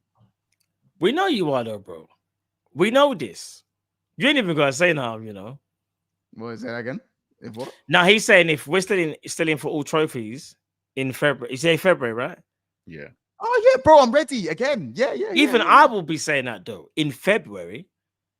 Do you get what I'm saying? We were still in, but wasn't we still in for most trophies by March? Yeah, we were by March. Yeah. Why are you not willing to understand? I said it in Jan. Listen, I'll hold my hands up. I said it in Jan. I said it in Jan. Do you not understand that the definition of insanity is doing the same thing and thinking you'll get different results? Call me insane. What is wrong with you lot, man? Calm down. Me crazy. To be fair though, Drift, you're crazy. one, if I'm not mistaken, that's predicted. We're We're gonna win the league this Wait, season. you said we're gonna win the league? That's just one competition. Drift. So you know what I'm saying? Drift. That's just one competition. You You lot lot said say we we can can win all 4. Wait, you said we're gonna win the league this year? I think we'll win the league this year, yeah. You're just as crazy as me. No, but I'm not saying we can win 4. No, no one's saying that. Everyone's saying if it gets to a certain time in the season, then we might believe it. You off the bat have said, yeah, I believe we're gonna win the league. Bro, I hope you're right. But I totally understand why you lot think City can win the league because they probably. I still will. think City. I believe we're gonna win the league. I don't think this season's gonna be a 90-point season. I don't. The new Champions League format's going to kick in. There's going to be more games. Hey, Assad, don't. I don't think it will. Don't do this. I didn't say this. I didn't say that. Champions League will make a big difference, but again, I still think City's squad. Again, it's all about injuries. If they avoid any major injuries, I still will put them favourites. Can we challenge? Yes, we can. Understand. Can we challenge? Yes, we can. But I don't think we'd win it though. I think we can challenge. I'll change my mind if we get a defensive-minded 6 and a centre-back in January. If we do that and we're still in and around top spot, then I'm on board. How about this? If we did the Virgil van Dijk thing and we signed Zubimendi in January, as I said, like what Cal said, we went and got a centre-back. I don't even know my feelings on Zubimendi. I've said I don't think I want him now. Oh, for real? Cal, Cal, that was funny. You say that. But if we signed him in January and he's there with the Liverpool shut up, it's on your bro. Come on, don't even. I don't know what you think this is. Again, you can see it already. Of course, he's ready to be fucking hurt. Look at his face. Man, look at his face. Planning the stream. You can see himself on the stream now already. He's covering his grin because he knows. He knows if he sees someone doing this, he's gonna be like, Zubi. You know what Cal's gonna do. I never said I wouldn't be happy if we signed him. I was just saying right now I wouldn't go back in. If we don't get no major injuries, Cal, how far do you think we can go in the Premier League? Do you think we can win it if we don't get no major injuries? I'm not good. No, I'm just saying because it's about how highly or how far you think the squad can go without no major injuries. So say are we all right? Like 1920, we didn't have no major injuries. Obviously, you're going to pick up little niggles, but major. That's the 1920. That's myth, by the way, because Lovren played a lot of games that season, and Adrian started the first 10 games that year. Yeah, I was gonna say that as well. That's Are we presuming the same for But City? that was and only Arsenal one. as well, Okay, but I said major injuries. That's one. It's a major injury, shall we say? Are we presuming the Alisson same is a for major Arsenal injury. City? No, that's true, Allison. But hold on a minute. Wasn't Gomez and Matip rotating in that season? Yeah, but that man had little niggles as well. Yeah, but they Nothing major. almost covered the centre back position next to Verge though. Yeah, but I'm just saying that I don't that really 19 count. season. How many when games people did talk- Lovren play? when Though? people talk about the injuries, when people talk about the injuries that season, I think it's a myth. We did get our injuries. I just feel like we dealt with them very well, as we usually do. Like But last other than season, Ali, no one cares about the fact that Salah came back for one game, cooked Brentford, and then got the same injury. Szoboszlai was out, came back, got injured. Trent tried to come back, stayed injured. You know what I'm saying? And we Konate- stayed in the title race all the way until the last 6 games. Our, this our is the back thing. line, three of the 5 of our back line were academy grads in Bradley, Bradley, Kwanzaa, and Kelleher. What I'm And basically saying, Gomez, left back. Joe Gomez hadn't played left back since 2016 bro. when he had shit high top. What I'm saying is, if you look at Arsenal last year, you would say their major injuries were, I would say, Thomas Partey and Gabriel Jesus were their major injuries last year. Timber as well. Yeah, 3, but they didn't have no major injuries to any of their, I would say, stars. That's Odegaard, Saka, Saliba. Would you not agree with that? Yeah. What I'm saying is, if we went through the same thing, how far do you think we can go in the league out? That's what I'm basically asking you. Do you know what it is? You got to also remember the Champions League have a lot of games this year with this. I get what you're doing now. I get what you're doing. I get it. What do you mean? Are we going on the premise that the other teams don't have bad injuries as well?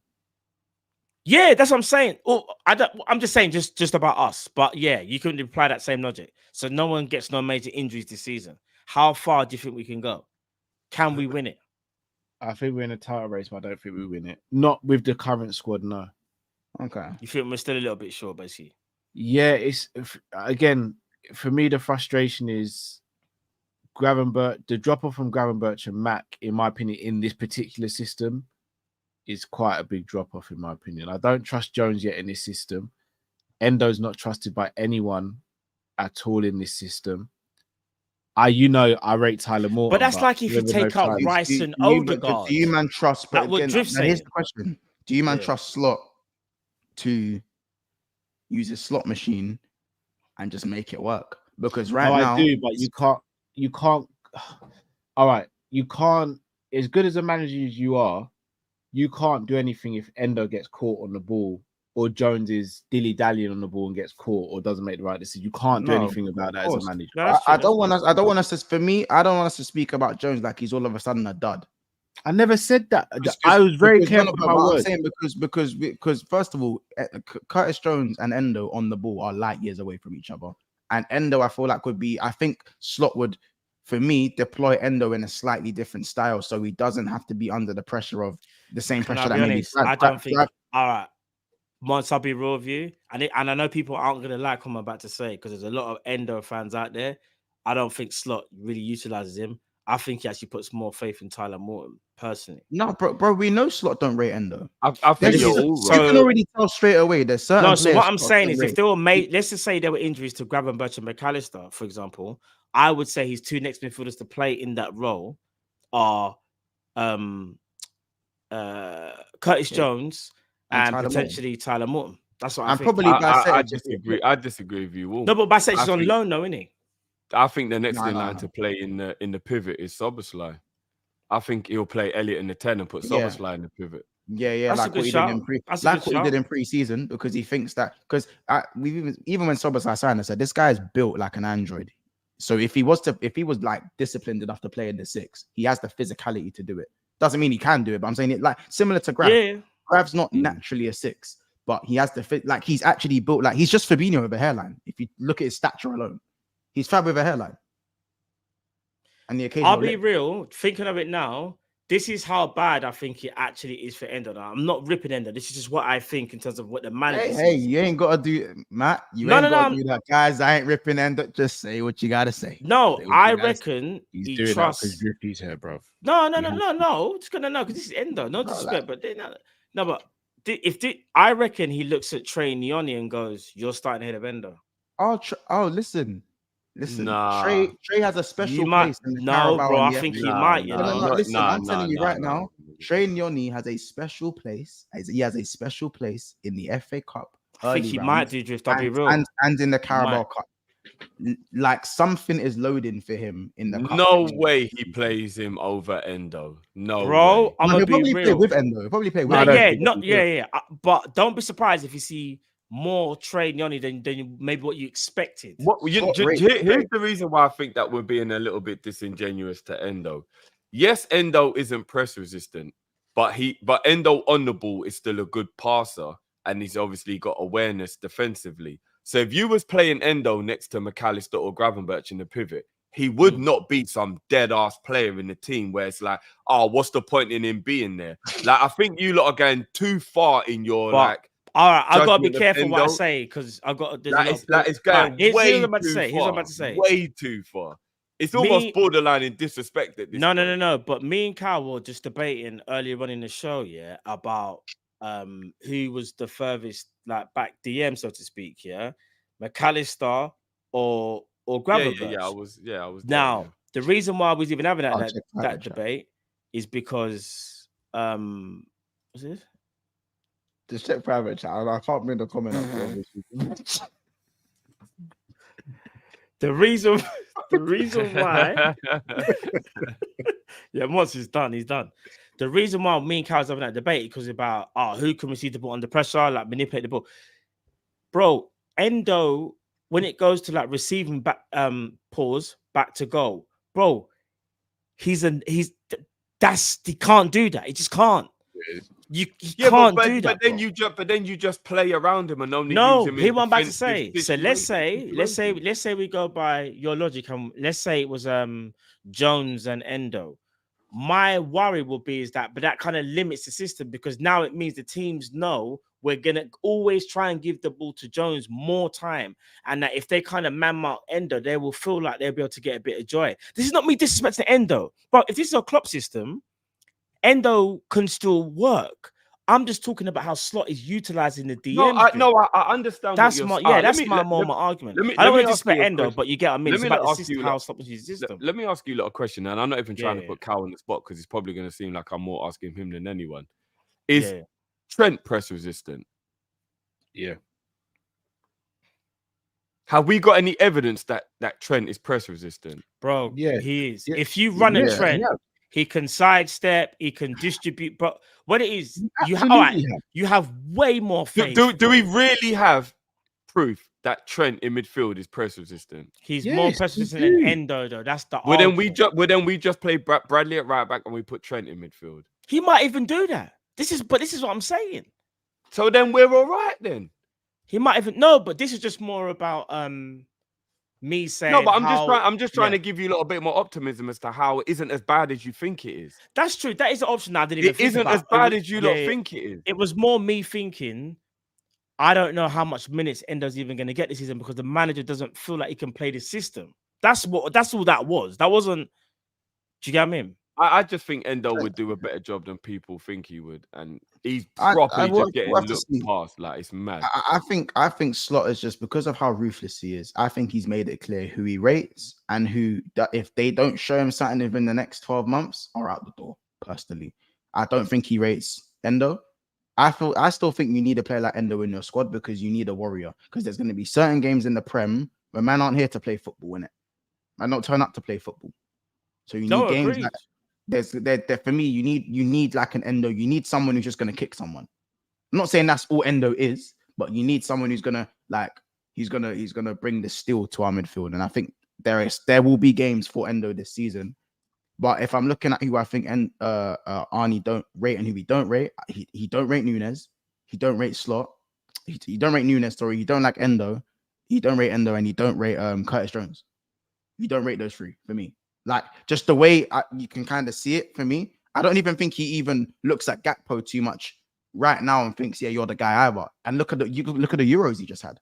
Oh yeah, I agree with that. You know what I'm saying? I think we might be looking into more, that stuff more a of a bit striker. too much. No, I think I'm Curtis just Jones has been injured though, so it's hard to. this bread. This is, by the way, this is not He's who just I don't got it. rate. This is what I think. Slot. This is what I think. And I understand your thinking, but he's just got here, so he's gonna need time to figure out things like that. Do you get what I'm saying? Like he's gonna do what he thinks is best now to win because he's new and he's got to make sure he does get the wins on the board, and he'll figure things out. Curtis Jones is definitely a slot type player in terms of his attributes. He's just got to figure out how to get the best out of him. Got fine I don't know tune. if he is. I don't know if he is. No, I he is, think bro. he He is. is. I think If you go back and watch the way Trent played in the 6 in the pivot for the under-21s when England won the tournament, he's press resistant. He was good on the ball. He was dictating play. I know it's a lower level, but he showed he was capable of doing it. So all he's got to do is find a way. I think he does. Just got to find a way to get the best out of him. No, he just doesn't rate him as high as maybe other midfielders, but I still think he rates him. But not only that, the problem for Jones is just that Jones is unfortunately picked up injury, so it's hard to say because before we know, after that I just think it's the injuries with Jones because after international break, you hope to think that he's going to improve, innit? I feel as though it's not. Let me just get this super chat. Let me just get this super chat, my bro. He just big up V2. He says, side note, though our window was poor, credit to Hughes for recruiting Slot. Though we were mad, was reported. The new sporting director led the search. So you're saying credit. I think Edwards and Hughes were definitely the two that picked Slot. Yeah. That's true. They did. That's not if they're gonna get credit for something. Yeah. For me, agreed. Apart from that, they've been on holiday. They've been going Ibiza and that. They ain't been going. You know what I'm saying? But if we give them credit for that. Nathan says, what slot machine's favorite number? I don't slot machine's favorite number. Do you get it? Not big, the 3 7s, Champions League. Okay, got you. Sorry, bro, because it's so late. Sorry, my eye.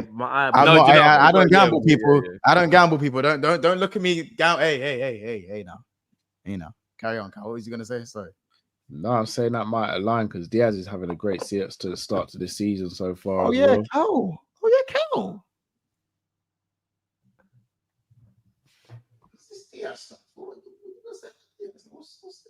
I'll keep it consistent with Diaz. Just like I said last season, I need to see more end product. We see more end product. How? See the big 4-4. See the big 4-4. I just hope it continues. First Grav, now Lucho. I told you this was Diaz redemption arc. I said the hate on Diaz is overplayed. And yes, I know. I've never hated Diaz. Listen. I'm just saying. I know Diaz has banana foot. I know he has banana foot. But certain managers can get the best of him. And why do I feel like there's an actual virtual head poke going on right now? That was just like it's so far into the screen that Carl's like this. It's like this, isn't it? No, look, Diaz is again started really good. I need to see consistency. Bro, but it's not even about that. His like for me, as I said, his approach play that there was a hold on a sec. Hold on, whoa. Ain't you the one who said you wanted Gordon? Ain't he your left winger? Best left winger in the league, you said. Yeah, I did that. Yeah. Whoa, yeah. Let me twist it. What are you saying now, bro? Hold on. Yeah. Hey. Hold on. Big man. Yo, we gotta talk. Say that again. No, say it again. You know what? Months it's time for me to go still. What are you saying? Hold on, say it again. Hey. No. Sing it again. Hey, guys. I did say I wanted Gordon.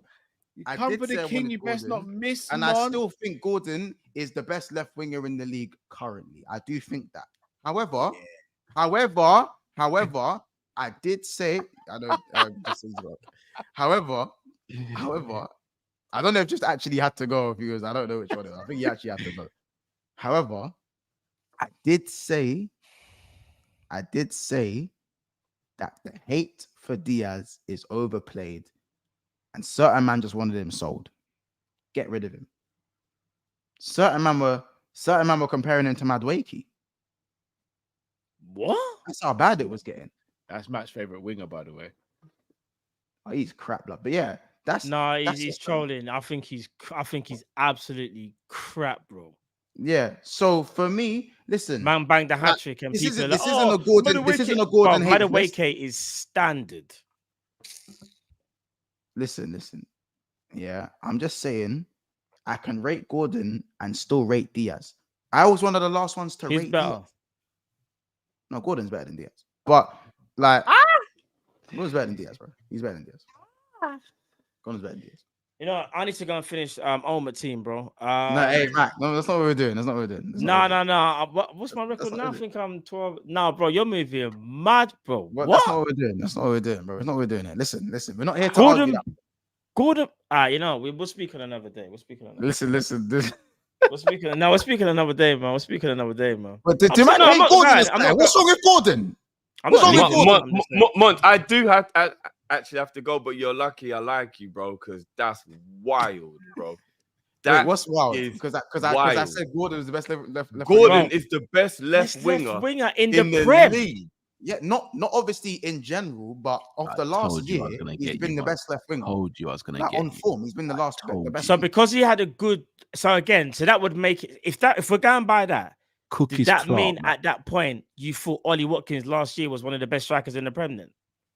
Yeah, but he's not obviously the best striker in the Prem, is he? But he's one of the best. So he's had one season. No. Watkins has not had one season. Go look. Watkins had a decent season the season before because I think he got about 15. Go look at Watkins' numbers. He's had good season. Bro, please. All right, would you take Ollie Watkins at Liverpool? No, you wouldn't. So don't. It depends if you're replacing Nunes. I'm taking him over Nunes every day of the week. I told you. Every day of the week. Look, every day of the week. How much more? Wait, are you man telling me Ollie Watkins, Nunes is better than Ollie Watkins? Big up your damn self, people. I know. Smash the like button.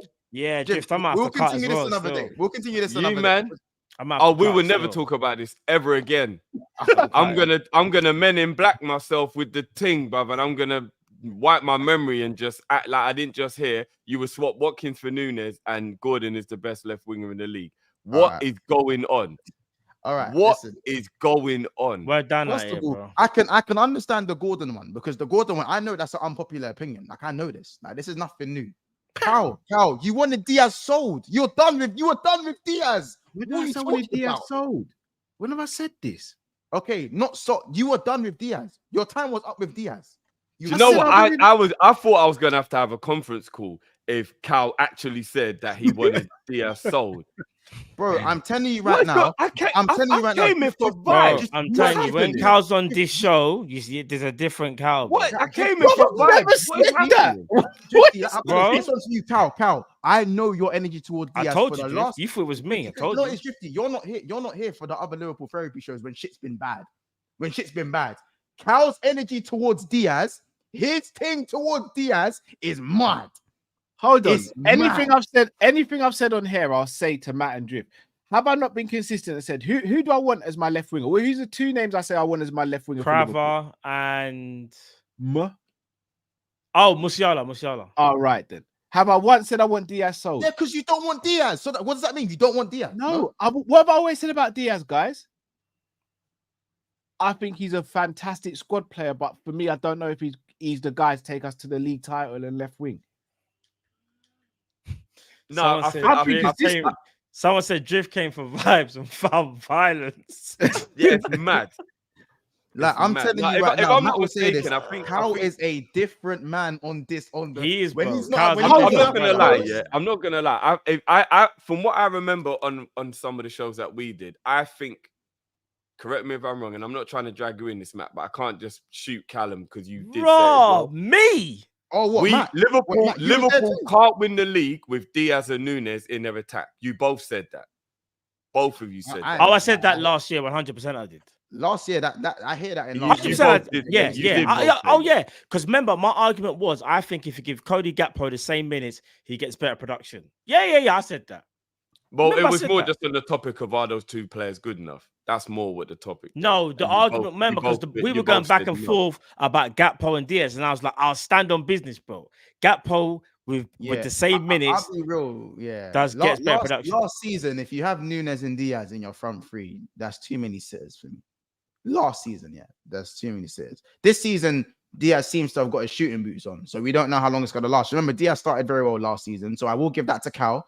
Cal, I'll give you that because I know that's what you was going to say. Diaz started well last season. Remember the scissor kick goal started really well. Obviously, then what unfortunately happened on a personal level with him. But Cal, you sit there and tell me you think Diaz is good enough. You sit there and tell me. Go on. You sit there and tell me. You sit there and tell me. To be a Liverpool player is good enough. He is. No. You sit there and tell me. No, he is. He's good enough to Sit be a there and Liverpool tell player. me. Are you? So hold on. Let me ask you guys a question. No. See, you did it again. You know what? You did it again. You goes. All right, let me ask you a question. This is every time. When he wants to ask questions. That's when his mad memory is looking. He's looking for that receipt that he knows he has. Yeah. He's trying to buy time for that receipt. When he says, "Let me ask you a question," he's thinking of the question. No, 100%. 100%. But boys, I'm gonna shoot. But don't get twisted. I may or may not still be watching, so nothing will go unnoticed. Just understand, yeah. Genuinely, thank you for jumping on. I do that genuinely. Yeah, no, I loved you. Big up, man. You know, I appreciate it. All the foolishness aside, make sure to smash the like button and do all that good stuff, man. But yeah, I'm watching, man. Big up, bro. I'll say anything I've said on here. Just you've heard me say before. Matt, I mean, sorry. Now, Cal, we're gonna go again. Yeah. He's good. This one's at the kneecap. This one's at the kneecap. He's good enough to be a Liverpool player, and he's in fantastic form at the moment. Let's see if it continues. To be fair to Cal, that whole statement that he said there, there's nothing wrong with that statement. To be fair, there's nothing wrong with that statement. There isn't. Because I'll be real. Last year. Oh, let's be real, Matt. Since he's been at the club, you were calling out. You're so lucky Drifty didn't see this. V2 said, now, Cal, remember when you suggested we re-signed Solanke for Nunes? That's a lie. That's a lie. V2, my guy. That's a lie. You want to fight? You want to do the memory game, everyone? Yeah, let's play memory game. I'll be real. Your memory may be the best, but you still can't beat a receipt. A receipt. You can't beat the allegations. A rope. You can't go back. And saying, look. Someone say, yeah, he did say. Bro, I'm not gonna lie. The co-signs. Mr. Link has co-signed it.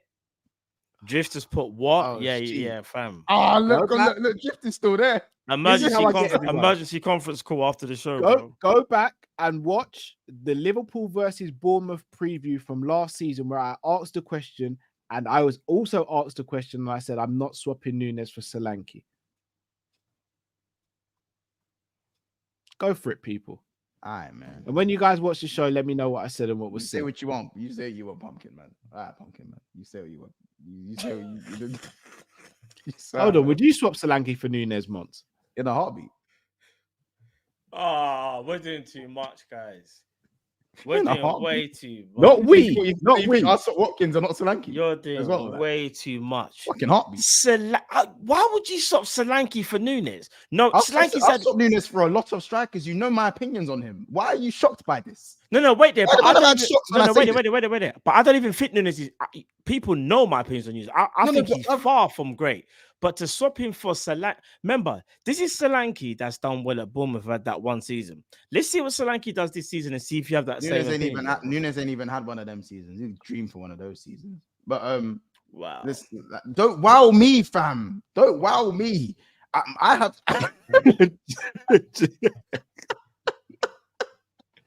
bro, like, man, I acting like, bro, if Slot don't rate Nunes, don't be hating me if I don't rate him. Like, but the thing is, the season, but when he's 3 games in, though, and remember, there's going to be, we're acting like Jota's not going to get tired of it.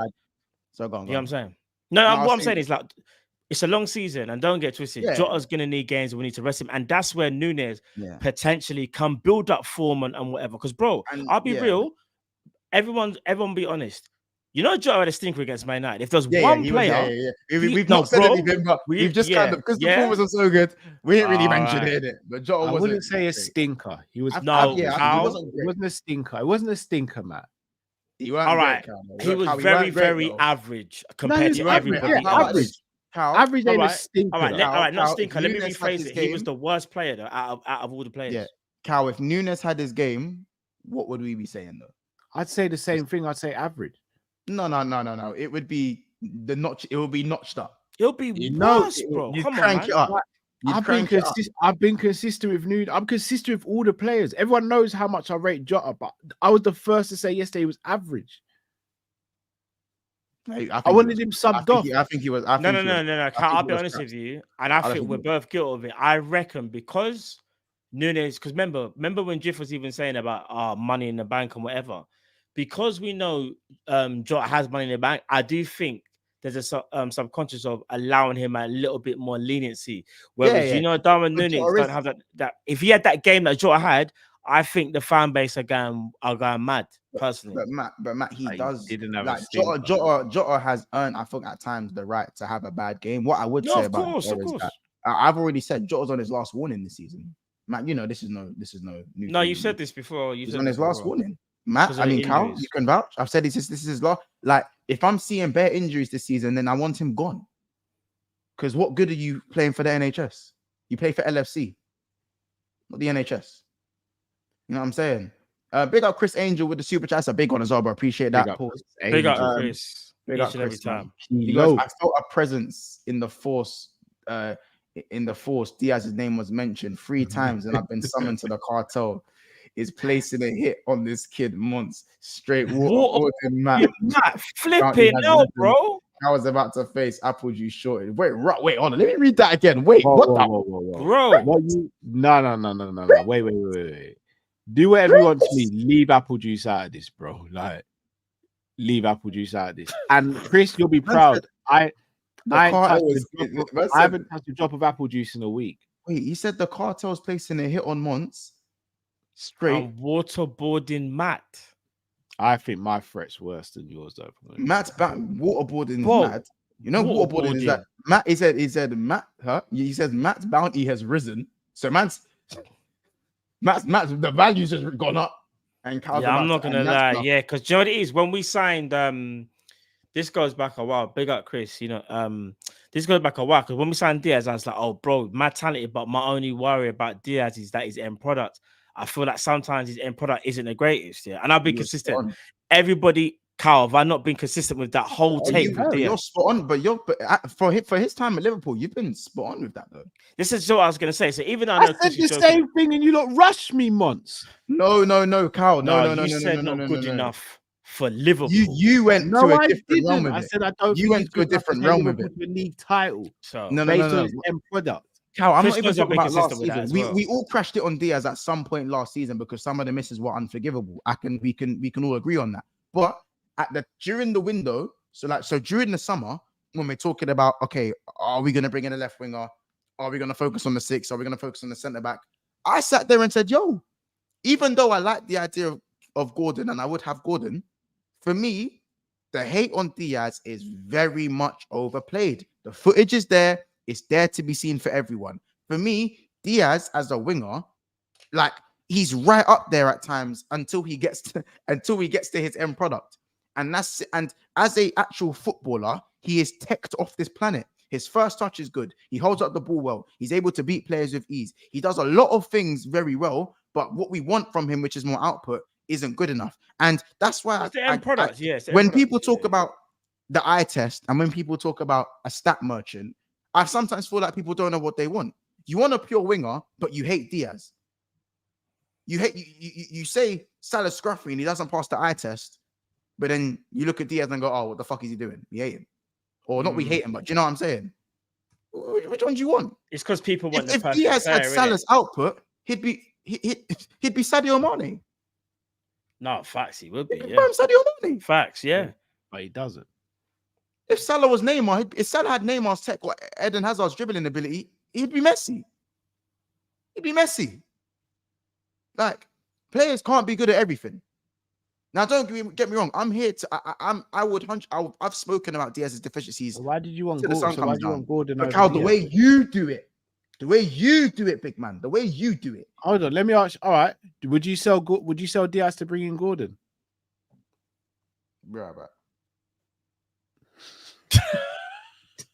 Told you I've got No. him. Told you I've got him.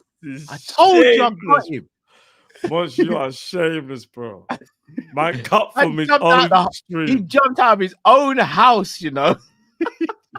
He jumped out of his own house. Man said, Left I'm the in your burglars ends. in there. I'm He left around. the burglars in there. Said, "Have what you want. Just leave me Man alone." left his own yard. Left his I guess own this is a gap. coppish. This is a coppish Big Six takeover. You know that one's there. I fucked up.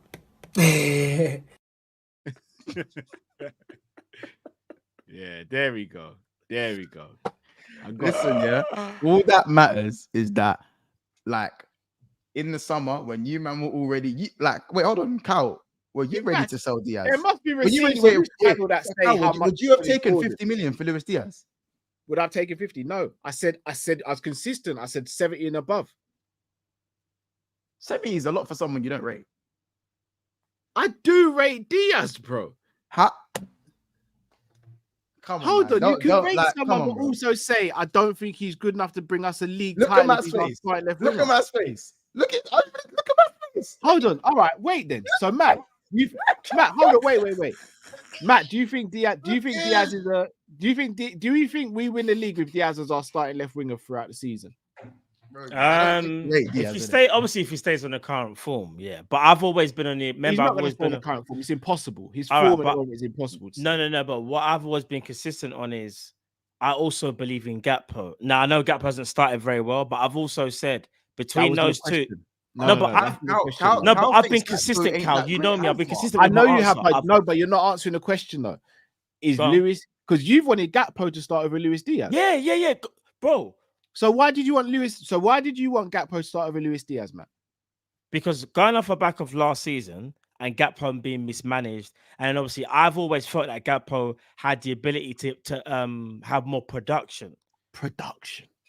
That's all it is. I think he can get more. But you still rate Diaz though, right? Of course, I still rate Diaz. Cool. Perfect. That's all I needed. Of course. Cal, But right now, Diaz is in form.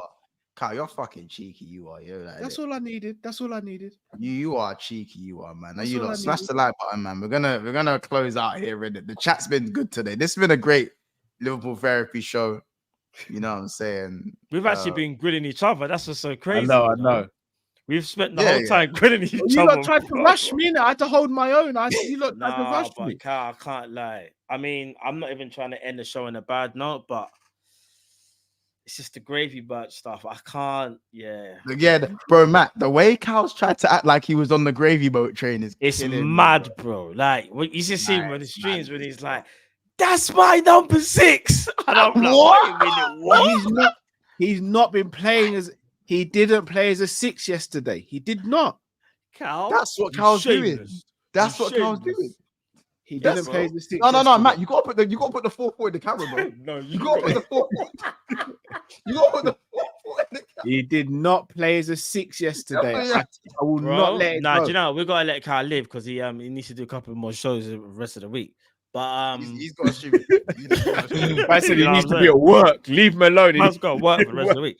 But all jokes aside, let's end it on a positive note.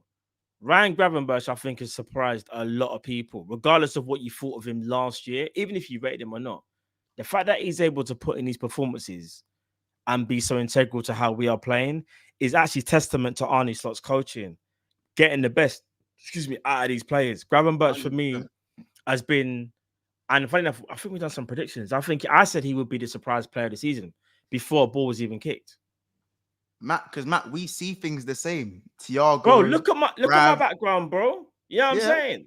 Bro, Matt, Thiago, we see things. How about this? I would have offered Thiago another contract. I would have given him another year. Bro, so would I. But the guy in the top right wouldn't. In this the guy in the top right wouldn't. In this system, Thiago's getting another year of road. Did he play? But why would you look at his wages? Why would you tired from football? His body's telling you, done. Thiago's getting another year of road in this system. He's falling out. Thiago, I would have given Falling Thiago. out. Bro, just imagine. All jokes aside, yeah. It's kind of annoying that we didn't even offer him like a coaching thing. But from what I've heard, though, he went to Spain to help out with the Barcelona thing. He's gone over there, but he's come back here due to tax stuff. I don't know if you've heard about that. I don't know, but he's come back here though. He's back with Liverpool. Yeah, it's not. I don't think it's anything bad, but apparently he's going to go back to Barca in January. I don't know. All I know is if you want to come out of retirement and do a post goals and route, I'll be waiting right for you at the door, my boy. Bro. Thiago, the love never dies. Bro, I'm gonna be real. Even in Thiago now, I would still play in the 6 right now. Next to, don't matter if it's to Gravenberch or freaking McAllister, bro. What we saw Are you crazy? If Arne Slot came in 2 seasons earlier, or Klopp, I know, pivot bro. 2 years earlier, Thiago would still be playing, and we would have won a league title. No, man, I know what you're saying. You're saying it without saying it, and I'm not even In fact, everyone wants to bring up my receipts. What did I say at the beginning, or sorry, the end of the championship winning season? What did I say my starting 11 would be with my midfield? I said I would play Thiago and Fabinho in the pivot, Bobby Firmino as a 10, and then Jota up top. You and Drifty grilled me and said, you're dropping the captain. I said Thiago and Fabinho would be my starting midfield, and Fabinho, and Henderson and Gini would rotate in. Hold on, wait there. Me, I argued with you. Brother, you argued with me. Don't let me find the tape. I've never argued about Thiago. Never. You said that you're dropping the captain, Carl. I said I'm dropping the captain because Thiago and Fabinho in the pivot is the best 2 centre midfielders. No, because remember, I said 4-3-3. You said 4-2-3-1. So you're no, but I was my one. He wanted to get Jota in the team. He wanted to get Jota remember, my one was 4-3-3. No, I wanted to get the best out of Thiago, who was our best player. I remember now. This is what I said once. I said 4-3-3. Fabinho, Thiago, Henderson, boom. That's my middle 3. And then I would have done Salah, Mane, and I probably would have went maybe Jota at that time because Firmino was looking a bit off. But Matt, is Thiago better in a 3 or in a pivot? Depends on the system, bro. I'll be real. Oh, please, you know the answer to that. Bro, the guy can play in any system, though. You know the answer. Bro, the guy can play. You know the answer. This is Thiago. He can play in any system. Thiago and Muscleman Goretzka. Remember when they had Goretzka eating just green? I'm not gonna lie. Goretzka done a madness during lockdown. I can't even lie, fam. Bro, Thiago and Goretzka did a lockdown. Man had the same stuff that Edgar Davids has. I can't even lie. I can't even say what that is, but you know what it is. You lot are moving mad. You both know. That man there was on the next height, bro. Goretzka came back. Davids was on your. Hey, Matt, stop it. Bro, no, bro. Nangelon's a mad thing still, you know. Listen, yeah. All I'm saying, come about looking mad. We defo got like, we defo got Cow in it because if he's bringing up Thiago and Fab pivots, Cow, we got you, man. This can't be. You lot tried to rattle me this evening. It's shocking. You dragged my name through. You dragged my name through the mud this evening. All 3. Hey, I just told the truth. I didn't want you to do this before I wanted to celebrate Gravenberch. I didn't want you coming in on this stream saying my number 6 and that. Like you weren't on the phone to me play 6 yesterday. telling me why I was wrong. McAllister played 6 yesterday. Oh, Cal, stop it. They both played the 6, bro. No, they didn't, bro. No, they didn't. Oh my, Cal, no, you're trying to do too much now. I'm not doing pivot. There were 2 6s, bro. Fun it. Did we play 4-3-3 or 4-2-3-1, Cal? What did we play today, bro? I just realized we didn't even talk about Mo Salah's contract. It's in the title. Oh, flip. Fuck's sake. Listen, there's no time to talk about Mo Salah. I'll take it out of the title, but we'll talk about Mo Salah soon. Listen, for me, give him another contract. You know what I'm saying? Give him another contract. You know what I'm saying? Just cut your mouth. Do you know what you see in my background? Do you know what those tweets say? One of them says, F it, give Gravenberch the Ballon d'Or. The other one is actually from Gravenberch, where he says perfect start to the Premier League. See you after the break. And the other one is Ryan Gravenberch is schooling Kobe Mainoo. What an unbelievable midfielder. Just for those that potentially don't rate him as much as me and you, Mons. I just thought I'd read it out because some people can't see. Remember, I'm saying like I need the video.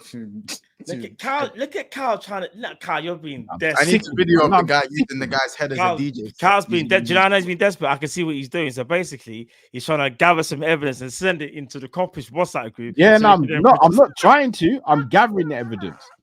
What evidence for what, Carl? I'm showing Matt and Drift where Gravenberch's average position was in the 2 previous games as opposed to against Manchester United. So this conversation gets null and void. Oh my days. Bro, this is like the same one for Man United, bro. I'll be real. No, it's not. It's like the same team. No, it isn't.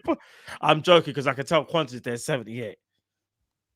But bro, I'm gonna be real. Who done this though? Who's the deepest player in this game? What number's Mac again? Is Mac number 10? This is the Ipswich. Mac's number 10. Where's Mac? Oh, so Gravenberch is the deepest midfielder. Gravenberch is deeper though. Exactly. Gravenberch is the number 6 in this game. So that's the Ipswich game. Where was he in the Man United game? That's what we were saying. But that's what we said though. We gave you the Man. We were like, after the Man United game. I said, Kyle, you have a point. But then I was like, argument has been, Gravenberch is best when he's not the 6.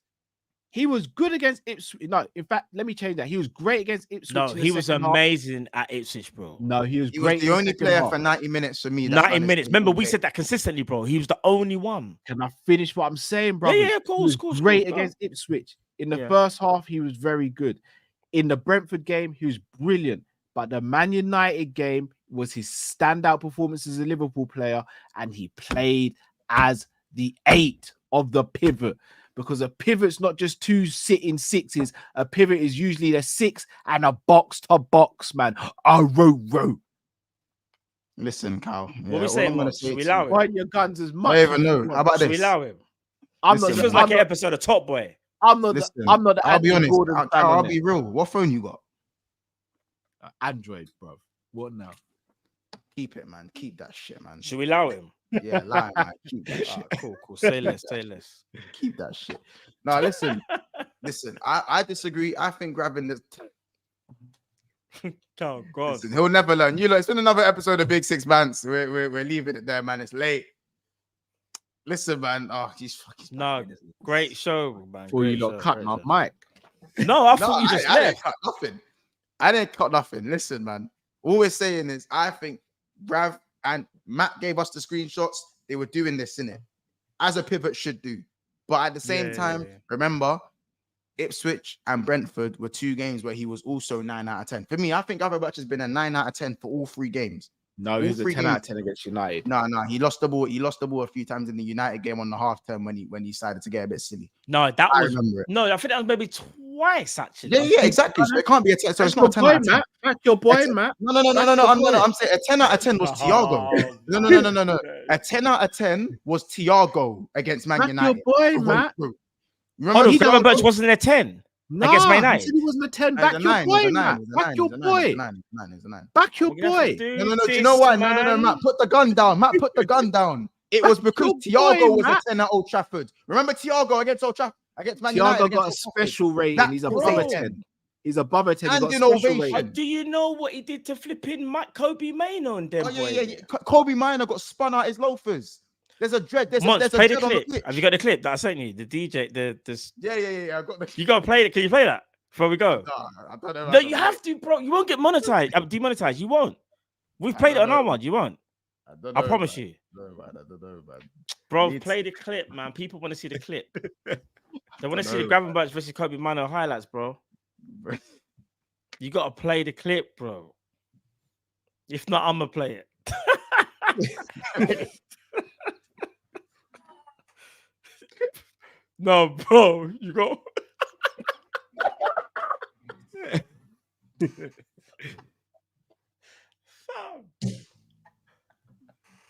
What? Nah, bro, the internet is a crazy place. This is a violation. Nah, the violation is crazy, bro.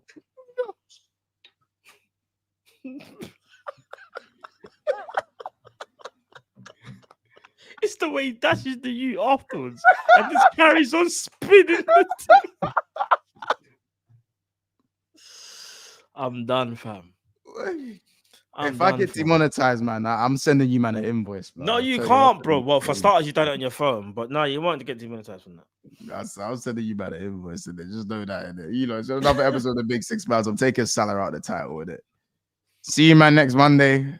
It's international break, innit? We'll find some shit to speak about. Subscribe to Codfish, subscribe to the channel, get us to 12K before the end of the international break. And subscribe to my channel as well, the Matt One Show. The Matt One Show, the Sanderson Show, and Drifty TV. Make sure you subscribe to those channels, man. You know what I'm saying? We got bare spin-offs, man. We got bare spin-offs in the thing. Trust me, even like Power. Every Power got the best spin-offs. You got Power 2, Power Book 2. Bare spin-offs, man. Trust Listen, me. Man, as Drewski would say, somebody smell like shit. And we're gonna end it. We're gonna end it on this clip. Take care. Either way, you didn't beat us. And the time before that, you didn't beat us. So, man ain't worried about you, man. Oh, okay. I'll be real. All right. Do you know what I'm saying? Last season where you nearly won the league, you didn't beat us. Okay. Not once. Arsenal didn't beat Fulham. Are Fulham better than Arsenal? That's not the point. I'm saying I don't care about you, man. Do you know what I'm saying? That's what I'm saying. That's what I'm saying. I don't care about you, man. Fun and games until a ball got to get kicked. Listen, man. You see that Klopp aura and that aura started to fade. You know the ones, and now it's not even Klopp no more. It's not even Klopp no more, bro. You see the aura thing that you had, the aura thing that you had. I can't wait because, brother, I swear to you, bro, you man need to win, bro. Because, blood, if we beat Liverpool, brother, I'll be real. Change your number.